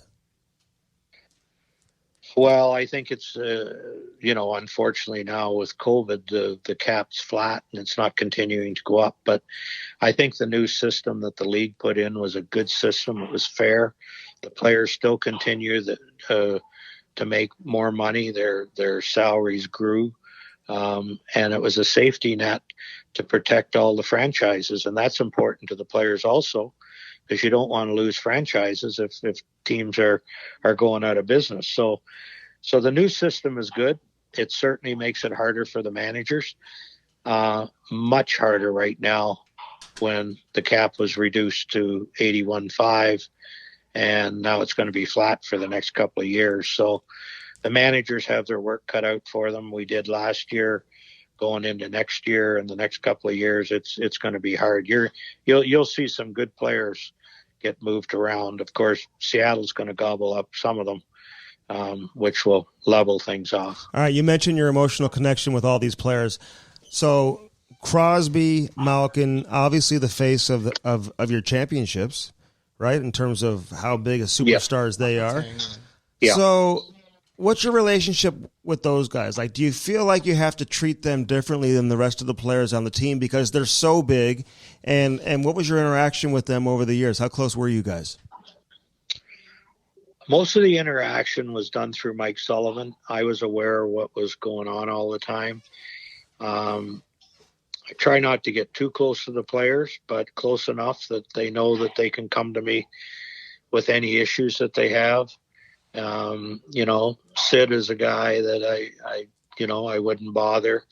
He's a very focused guy, but there are a couple of times during the year, especially in the off season, I'd have lunch with him and just get his opinion of what he felt of the year. He's the captain of the team. He's the leader. He's the best player in the game. And that was always important to me to hear what he thought, what our needs were, and what he thought of the season. With Gino's more of a quiet guy, probably a little bit misunderstood, but he really cares and he really wants to win. And so I don't have a lot of communication with him, but I will say that when I stepped down and resigned a month ago, I got a very heartfelt email from Gino, which was unexpected, but I really appreciate it. Okay, so without giving it away, because it is personal, like what did he say? What can you tell us that he said? Like, I mean, just in terms of, because that's got to be unbelievable, Jimmy, to hear that from a player when you don't really expect it and you're leaving, your emotions are already high, and then to get that from a player has got to be, I mean, just heartfelt. Yeah. I think it's just, I won't get into details. I just think it's about the relationship that I had, how I handle players, and that they knew that I had their back and I was there for them all the time, regardless what happened. And then, of course, the fact that we won a couple of championships together, you have that bond with those players forever. That's a great feeling, though. Absolute great feeling. And, we hear great things about Crosby and Malkin, and you're right, he is somewhat misunderstood. Hey, let's talk about the new Bud Light Seltzer. Oh, yeah. It's an easy drinking hard seltzer that comes in 4 delicious fruit flavors. Black cherry, strawberry, lemon lime, and Cam's favorite, mango. Oh, With mango. only 100 calories, 5% alcohol, and less than a gram of sugar, you might as well have a few tonight or this weekend. Go to BudLight.com to buy Bud Light Seltzer online. Must be 21 years of age or older. Bud Light Seltzer. Unquestionably good. Yeah. Now, back to the interview. But go back to Carolina, though. And I remember you guys, I was playing for the Devils at the time, and you guys absolutely smoked us in the second round. But I remember playing, and I mean, the place is jam-packed. Everybody's wearing red. You got cheerleaders going. I remember pulling up to the rink. Everything's so beautiful out in North Carolina. You pull up, people are like playing football. It's like a football game. Everybody gets there like 5 hours early. Like, describe that setup and winning the cup in Carolina. The place is so cool, and I talk to people, and they love playing there too. Well, you know, they love to tailgate. They'd get there hours before the game, and they'd enjoy themselves. They'd get together with other people, you know, like a block party, and have a few drinks and barbecue and everything like that. So it was really exciting in those runs in the playoffs. But it's a great market, you know. Unfortunately, when we first went there, it was on such short notice. You know, it was decided in like, I think April or May of that year, and we were playing in Greensboro that following fall. No lead up to it like you need to have when you're going into a new city. So it was a slow start getting the franchise going, but certainly as it's gotten going, I think it's a great market for the NHL. And those playoff runs were just great. People were really into it. You know, the final game we had in 2006 with Edmonton, the fans stood the whole game. Yeah. You know, it's like UConn basketball. I think their tradition is fans stand until they score the first basket. Well, that doesn't take long, but the fans in this case at a hockey game were standing for 3 hours and cheering their team on. It was really special. What's it like being the manager of a franchise for that long, though? Like, was it almost too long, Jimmy? Like, how do you keep it fresh when you're with one team for so long?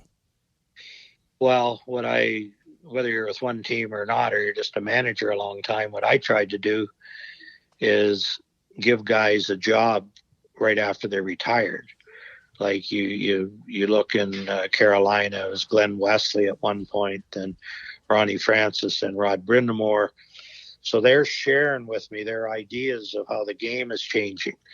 In Pittsburgh just recently, I give Trevor Daley a position, and then it was Matt Cullen before that. And I think it's really important for a manager that's been around a long time, because our game changes almost every 2 or 3 years. But yeah, it was a long time. And of course, I was running the business side and the hockey side. A lot of ups and downs. But, you know, you just you stick with it. Like, it was probably 4 years prior to me stepping down in Carolina that I was telling Pete Kermanis, you know, I think I've had enough. And he kept saying, no, just keep going. And then when I stepped down in Carolina, I thought that I had enough. And it was only a matter of a week later that Pittsburgh called. And then that's all history now. You've been doing this for so long. I can only imagine the contract negotiations, the battles with guys. Yeah. Like, does one come to mind? Like, who's a player that was really difficult to negotiate with? Yeah. Well, they're all difficult. I mean, I wasn't. Cam, what's the league minimum? Cam, I'm giving you a 2-year or a 2-way deal, $500. Okay, thank you. You would have loved me. That's the kind of guy I'm looking for. Yeah, exactly. Who scores 30? Hiring? That doesn't happen very often. It did happen this year because guys were afraid that they weren't going to get jobs back, and you know, you get a few of those guys this year, but for the most part, the agents are just doing their job, and they negotiate hard. My relationship with agents pretty good. I've had some pretty good arguments with a few guys over the years. I mean, that's pretty standard for a guy that's been a GM for 25 years. But those negotiations get pretty hard. And the problem is The manager is focused on how a number fits into the cap. Yeah. And you got your projections for each guy. And when you get off base on just one guy, that can throw everything out of whack. All of a sudden now you got to give this guy an extra $1 million or an extra 500,000, and that means there's another guy over here that you may not be able to sign now. So that's why it gets pretty tense for a manager. The agent's just doing his job. He's just trying to get as much as he can for a player, and he's not worried about how the team's structured and what the cap is.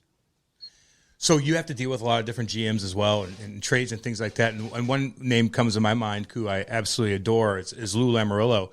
And, that guy has just been great for me. But as far as like dealing with a guy like that, I mean, what's your take with him? And he's a stickler, and he's got his mindset for what he wants. So explain how you dealt with him and how you guys get along. Well, we get along great. He's one of my very good friends, and I have so much respect for what he's done and what he's still doing. We didn't have a lot of dealings on player trades. We talked different times. We talked over the years different things that were going on in the league, and especially over these last couple of years with everything that's going on in the world, we've even talked more. But Lou's one of my very favorite people in the game. All right, so what do you think about dealing with the veteran GMs? I mean, guys like Doug Armstrong, Kenny Holland, David Poyle, who's been around forever. Obviously, Cam just mentioned Lou, versus some of the young guys that have been coming in. Like, do you notice a difference? Is it more difficult to get a deal done or to work with some of these younger guys? How do you look at it? Well, I think sometimes you sense, whether it's a younger guy or a veteran guy, sometimes you sense that a guy is maybe afraid a little bit to make a mistake, and then that deal becomes harder.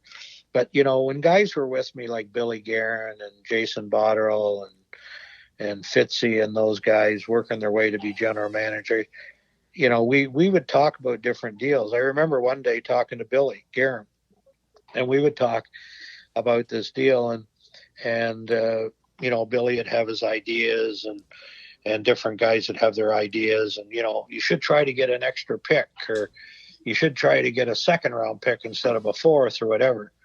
And I said, guys, when you do these deals, it's got to be fair for both sides. Don't try to win a deal too bad. Try to make it fair for both sides. That doesn't always work out that way. Sometimes you lose a deal, sometimes you win a deal. But when you're making it, the important thing is that you think it's fair for both sides. What about Army here in St. Louis? You guys see eye to eye, you and Doug? Oh yeah. I talk to him a lot, even up to this day. He's a good friend, and he's a great hockey guy, and he loves to talk hockey, and he's on top of things. He knows what's going on. Yep. Yeah. He's one of the real good ones. Yeah, no, He'll be listening to this pod, by the way. Yeah, he will. He came on with us. He was unbelievable, and like so much respect for that guy. Yeah, me too. Okay, so why did you personally recommend Ron Hextall to replace you? I knew the Hextall family back to when I played. I played with his father.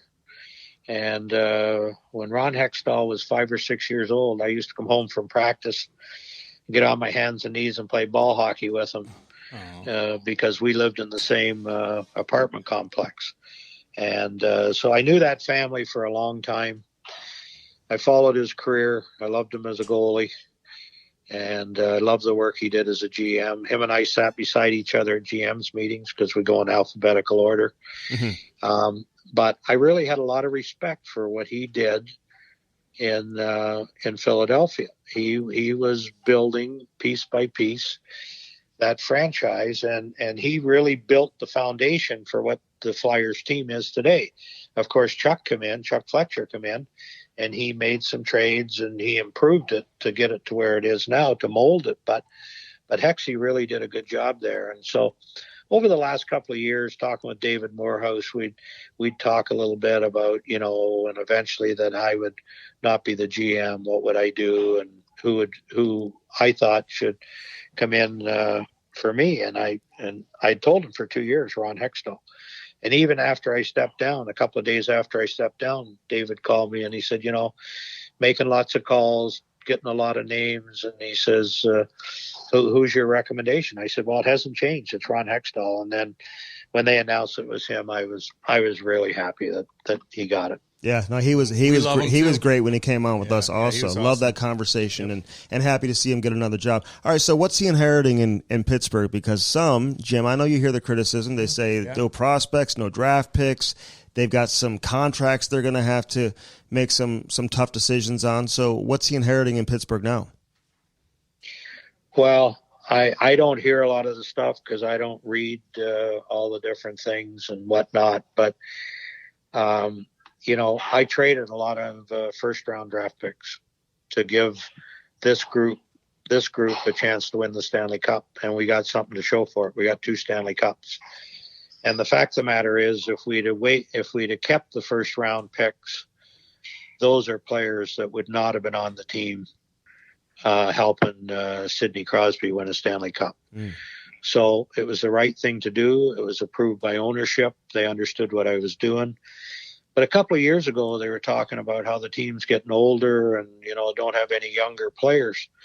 But if you look at that team today, they have a really good young defense. John Marino, Matheson, Pettersson, Joseph, these guys could play in Pittsburgh for a long time. I think Pittsburgh's young defense is right up there with most teams. And we did that without having first round picks. And then there's some guys that are still under 30 that are still good players, the Gunsels, the Zuckers, Kapanen's only 24.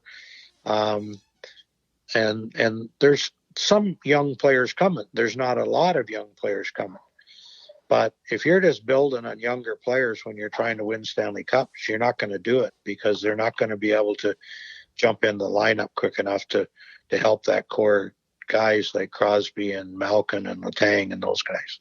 All right, so when you resign from a job like that, Jimmy, how do you know? How much time do you give yourself to really think about it before you come to that decision where you tell the team, hey, I'm stepping down? Walk us through that. How difficult is that to do? Well, it may not be the case that you're just thinking about doing it at a certain time. In my case, it was probably things that I was thinking about that were going on, maybe for a year. And then it just got to a point in a certain meeting that I said, now it's time. So that's probably about as much as I can say about it. Was it in the night? Does it feel like you're getting fired even though you're stepping down on your own? What are those first couple days like? No, it doesn't feel like you're getting fired because you get fired, it comes out of the blue. It's somebody else's decision. Well, the first couple of days are emotional.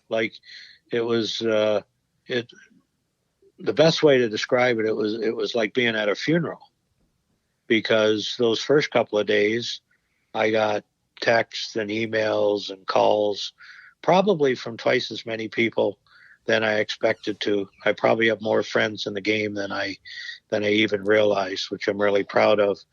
But, at a funeral, people come and they say, oh, wasn't he a nice guy? Or, thank you for doing this for me. Or, remember when we did this?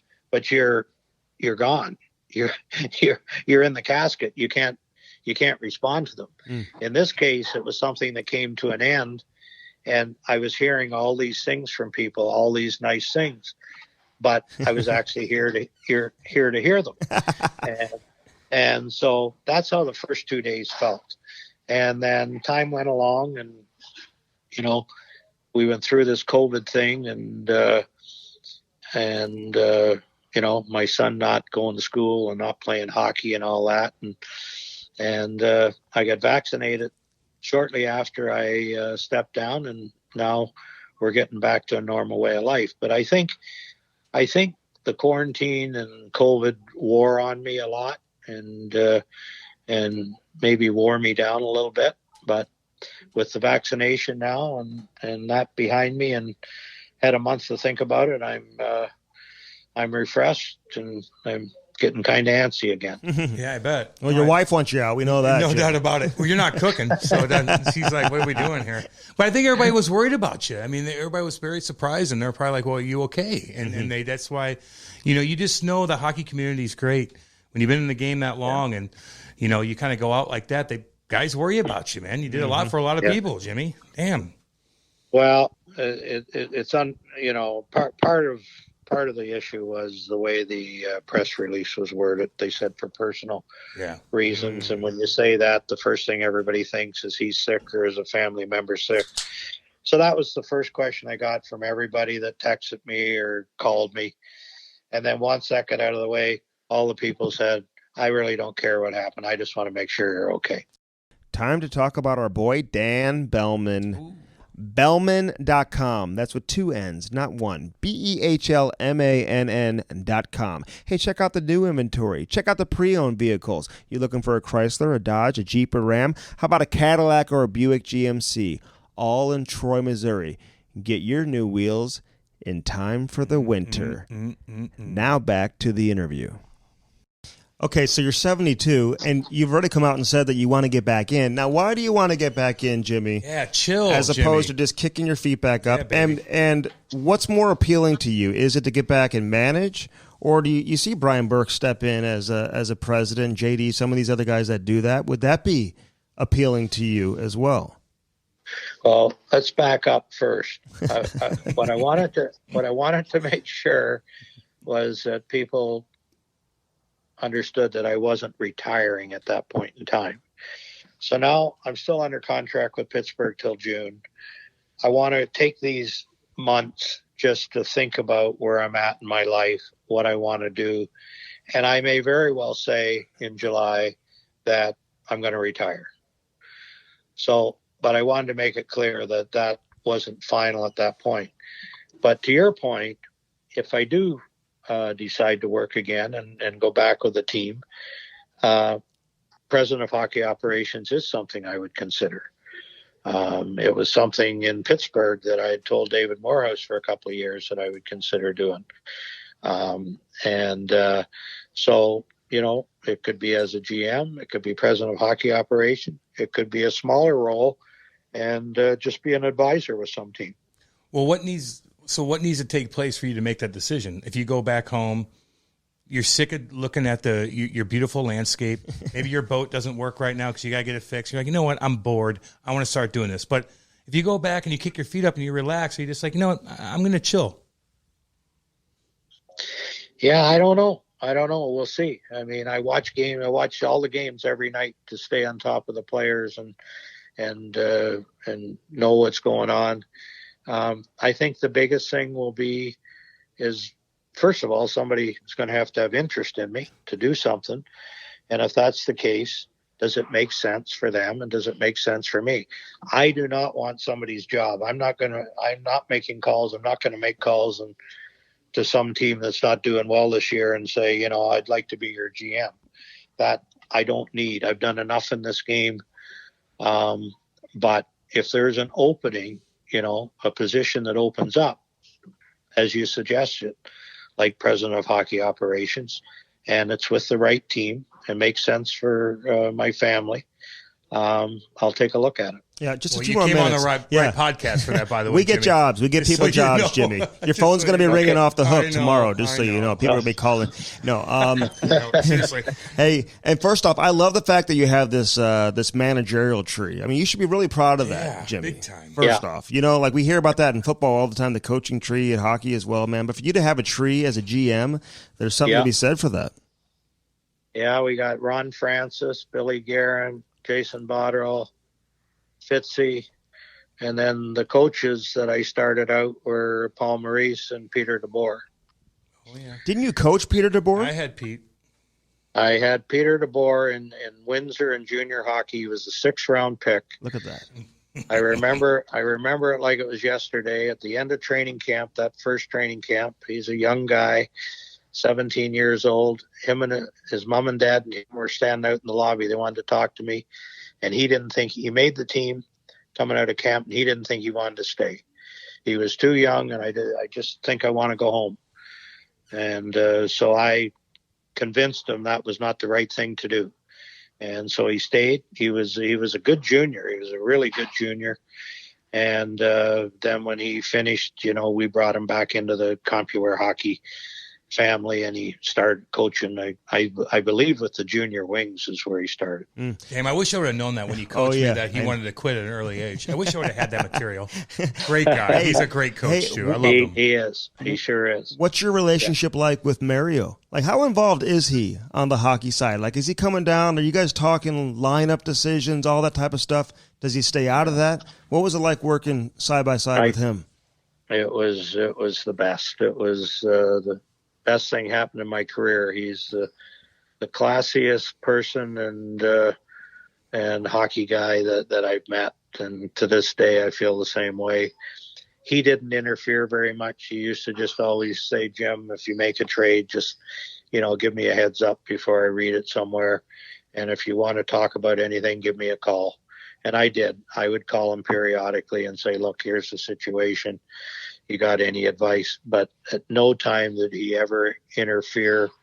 And his suggestions were always really good. He is the classiest guy going in the game. Yeah. No surprise. Actually, it's funny how Wayne and Mario are like the two classiest. They're so guys. perfect. They are so perfect. They're so perfect. Okay, Jimmy, you got to answer this. Help me know. Now, the rumor is, that you wanted to trade Chris Letang. Is this a bad report? Is that a good rumor, a bad rumor, and that the organization wouldn't let you do it? Is that accurate? Nope, not accurate. As a matter of fact, I've said publicly a few times, because you get to a point in the player's career, should you trade them and get something younger for them or not? But I've actually took the position that because the core guys won Stanley Cups, 3 Stanley Cups, that Crosby, Malkin, and Letang should play their whole career in Pittsburgh. And I wish I could say the same thing about Fleury, but we got squeezed on the cap at an earlier time. But those 4 guys should have played their whole career in Pittsburgh. But there's 3 of them still there. That's how I felt then. That's how I feel now. Okay, I get that. So why did you step down? And do you feel like you made the right decision after now giving it several weeks? I'm not going to say why I stepped down. I don't totally know if I made the right decision. I would say in the meeting I had, it was a little uncharacteristic of me, of how I handled the meeting. But it wasn't just about the meeting. It was, I'll just leave it at that. It was just uncharacteristic of me as the way the meeting went. What do you mean? Did you lose your temper, Jimmy? We've all Jimmy. Did the old goalie come out? Jimmy, remember who you're talking to. Okay, it's all good.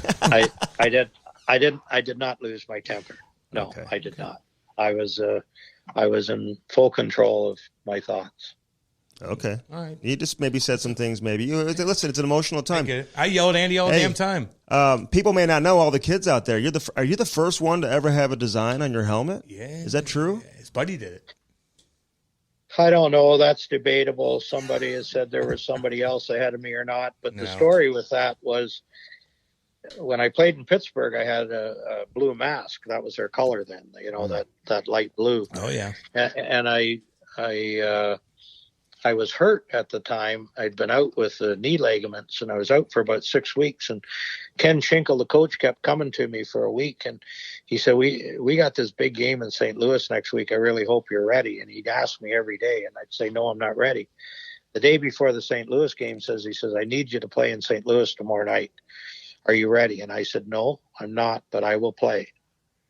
And so we didn't fly charter in those days, and I was in the back seat of a full plane getting ready to take off to St. Louis, and he gets on the plane. He tells me to come and see him. He said, we just traded you to Detroit. And so off the plane I went. Detroit was playing in Toronto the next night. I called the mask maker and said, of course, when you're traded, you're upset, you're emotional. I said, just paint the mask white, not red, just paint it white for tomorrow's game. And he picked it up at the airport, takes it, brings it in the morning skate, pulls it out of the box. It's got these wings on it. And I said, what are you doing? What are you thinking? So anyways, I had no other choice. I wore it that night. We won the game. It was the talk of the game. And I kept it after that. The rest is history. That's you did. right. You set that trend. Trendsetter. You are a trendsetter. Hey, were the boys giving you crap though? We're like, oh my, because you know how sensitive it is when you walk in that locker room, and then you put that mask on. Were the boys all over you? No, they liked it a lot more than I did. Oh, they thought it was pretty exciting. They couldn't wait to ding it up with puck marks. Yeah, well, shooting at my head in practice.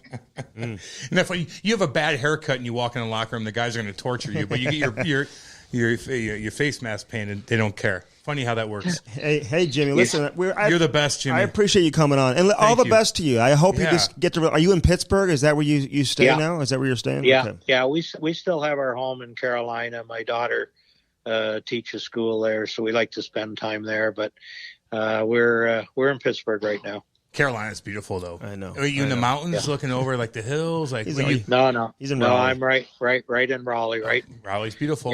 Yeah. We like it there, but we like Pittsburgh a lot. We've been treated great here. I love the people in Pittsburgh. It's just a wonderful sports town, and so this is a little bit of a tough time thinking about leaving. Yeah, I hear you, man. Well, listen, you sound great. I get it. You do sound good. Yeah. And all the best. Stay healthy and get that second shot. And all the best to your son. Yeah. As he develops as a hockey player. Wish your family good luck. So. Yeah, with everything, man. Thanks for coming on, Jimmy. Thanks. I enjoyed it. Thanks, guys. Bye. See you, buddy. Cool cat, man. Big boy. Shit. I can't believe you came on with us, man. Like, why would these guys love it, man? He just let it out. It's a therapy session, and we're cool with But a him. great track record, long track record. Yeah. Goes all the way back to Windsor, but even before that as an NHL goaltender. Yeah. Does that Felt mean connected to him. more to you that if the GM had a playing background, would it matter to you at all? Did you look at Lou any different because of that? Fuck no. Yeah. I mean, thinking that far. I didn't even know Lou didn't people play. probably don't even remember. Dude, listen to me. They're going to be reminded back, what? Jim Rutherford played in the NHL for as long as he did? A coach might be different. But a GM, you're a GM already. And I'm an 18-year-old kid and you drafted me. I'm like, No doubt. I look up to all you guys no matter what. Yeah. Now, the coaching thing, you'll understand once you get into the mix and he sits you out and you're like, and he tells you different things. That's you're like, what different. the fuck? That You're is like, what? different. Like, I did, wait, what are you talking? Yeah. But a GM, like, I looked at Lou, I never questioned, God, not even. It's like the fucking billet family thing. Like, is me and Kate going to be a billet? That's the question. That's the kind of the same answer I'm going to give you. No, I think she's considering it. Kay would consider it. Well, they pay you. That means that she doesn't like me anymore. They pay you a little coin too. Oh yeah, $200 a month. That's sick. I was spending fucking $200 a day on it. Fucking shit. I hooked them all up. Trust me.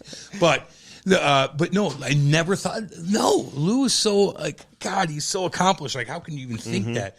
For Jimmy, no. But coaches may be different at the beginning. Okay, what do you think though? At the beginning, like these old school GMs, who are so accomplished.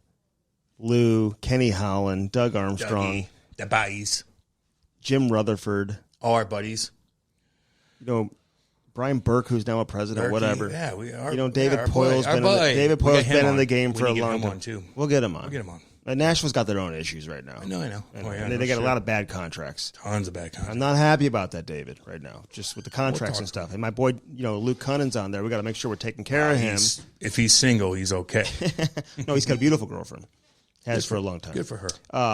Anyway, but all these the old school GMs, I love to hear about their relationships with one another. I think there's a level of trust that they have with one another. I wonder how they react to a lot of these younger guys. Marc Bergevin is a guy who gets along with a lot of the old school guys. He's been around forever. Why do you think? Yeah. Why do you think he gets along with more than Kyle Dubas? Well, I'm not saying that they don't get along with Dubas, but I bet you it's different. If that was the case, why do you think it would be?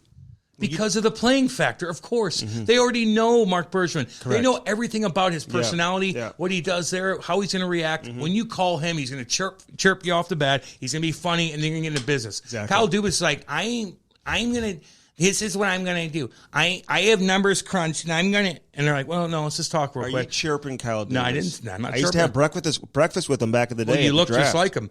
You look like you're fucking 22 years old. So when you call... I like Kyle. We're getting him on, too. We'll get him on. But I'm just saying, though, like, it's just like, if I'm Lou and I'm calling Kyle, I'm like, you listen to me, and you listen to me good. But if I'm Lou and I'm calling Jimmy Rutherford, I'm like, hey Jim, how you doing? How can we work this out? Does that make sense? Yeah. Toronto, I mean, they really kicked Lou Lamoriello to the curb, basically. I mean, Who kicks him to the curb? They brought in Kyle Dubas. He did his thing there, and he's like, I'm on to the next. And now how's he doing? Yeah. He's doing pretty good. Fucking Islanders, one guy that with a big name, and they have overpaid contracts. Here's why I believe Jim Rutherford, because even at 72, like he says, his energy is good, he feels good, he's healthy, whatever, he feels strong. How is that? At 72, man. He knows exactly what he would be getting into. Yeah, like a more of a presidential. Well, I mean, no, he just knows what it takes. Yeah. You know what I mean? He knows what he wants. And so, like, he knows what his capabilities are right now, what he's capable of doing. Well, the GMs travel though. He's not going to be a GM. And they go overseas. And no, I think he would be open to a president job. And I think if I'm an owner, that's what I want him to be. How about this, Jimmy? I'm going to pay you this amount. Mm-hmm.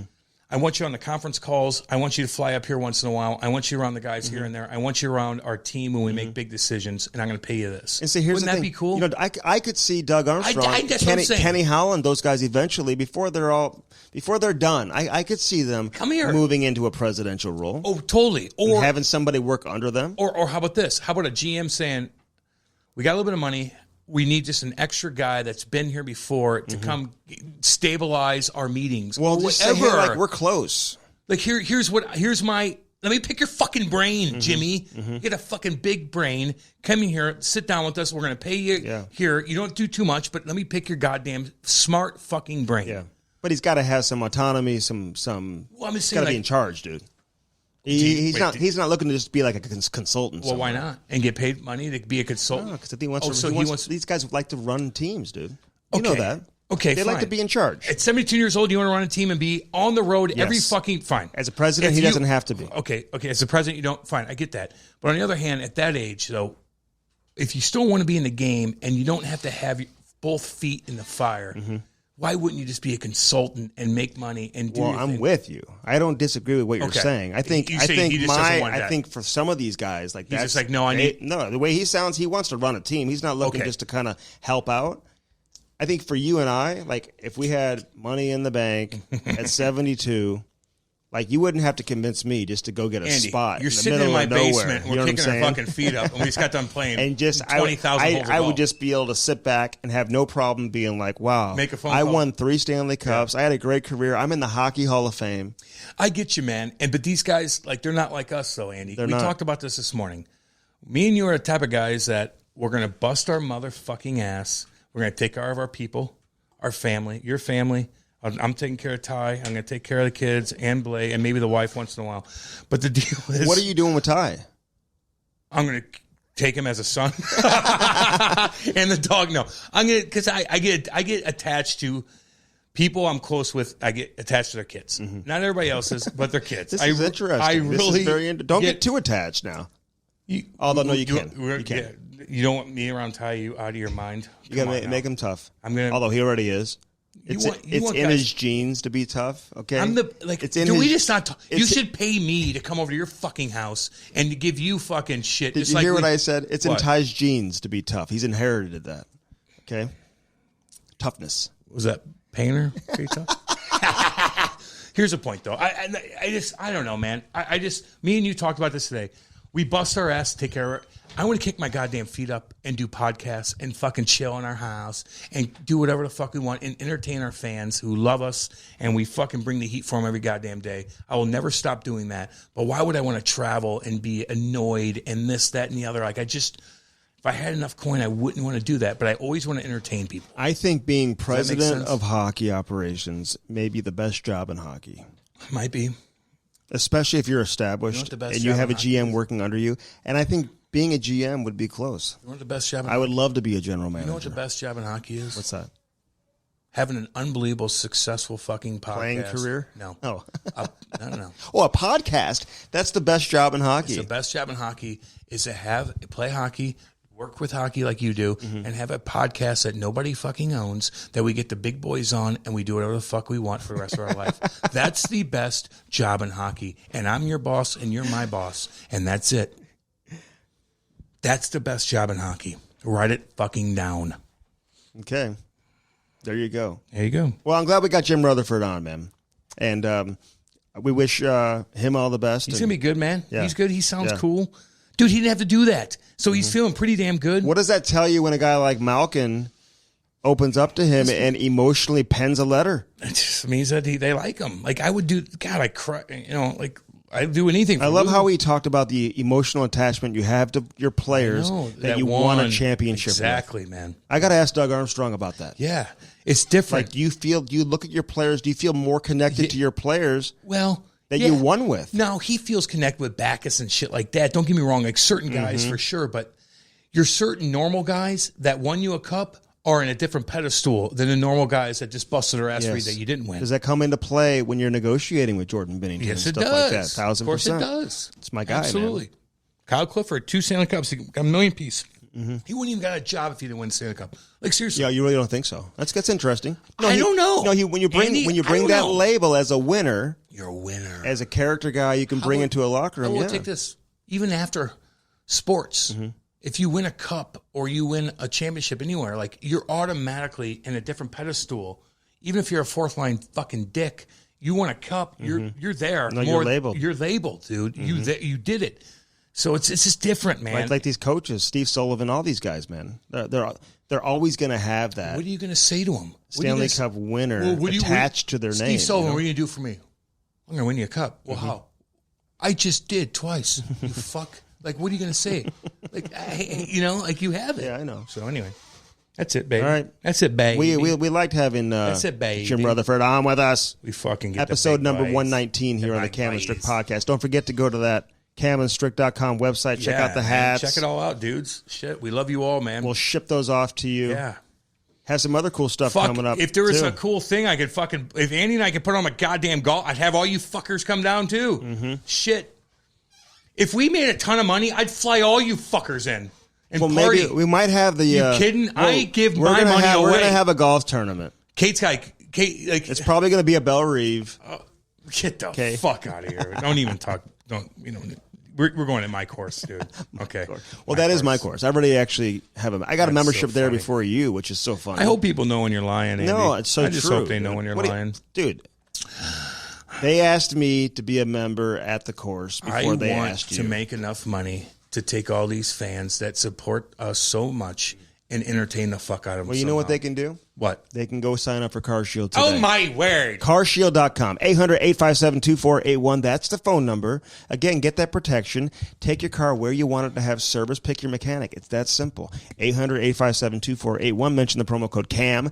You're going to save 10%. And probably get laid, but whatever. KeepItHandsome.com. Get the new hats from Keep It Handsome. And a portion of the proceeds go back to the Montreal Resource Center, which fights bullying. Yes. It says "Fight Ugly" on the hat. How sick is that? Fucking bad. Everywhere I go, people are like, "What is this?" I'm like, "I'm a fucking shit." I know, because you wear that hoodie every day, right? Yes. Basically, I need another one. I need a white one. We're gonna get. Well, they don't have the white ones. Merkel, we need white ones too. I ain't playing them. I know. We need white ones also. Yeah. So get that hat. Also get the shampoos, the conditioner, the head balm, the beard moisturizer. Listen. You can do it while you're driving. That's what I'll do it in the car. Well, we don't have a fucking beard like you. I'll do it in the car. I'll do it when I'm on horseback. I'll do it when like on the weekends when I'm riding a horse. If I'm driving, if I'm riding a bike or a Andy does Polaris. nothing cool besides like interview people. Just so you know. Okay. Everything he does is cool is with me. Just remember that. So anyway, get that hat from KeepItHandsome.com and do it today. Please. We'd love for you to support our people. Yeah, and anti-bullying, dude. And Bellman. And Bellman, Jesus Christ. Dan Bellman. I had their sushi last night. He's a statue. Salmon and avocado, tuna and avocado. It's like, what? Name me one car dealership in the Midwest that's not creepy. Oh, fucking Dan Bellman. Yeah, well, give him a goddamn statue. That's the only one. Give him a fucking statue. It's kind of a trick question what you just asked. Isn't that funny, though? It's like, no, but it's like, what can I'm in the Midwest, I'm a woman, and I want to go fucking buy a car. Name me one dealership that'll give you sushi and flavored water. Well, or like, how about just enough with the sushi because it's like going to gas station sushi. No, it's not. Doesn't matter. Here's the point. Fresh. When your wife walks in there, she's not creeped out, dude. And that, to me, goes so fucking That says far. a lot.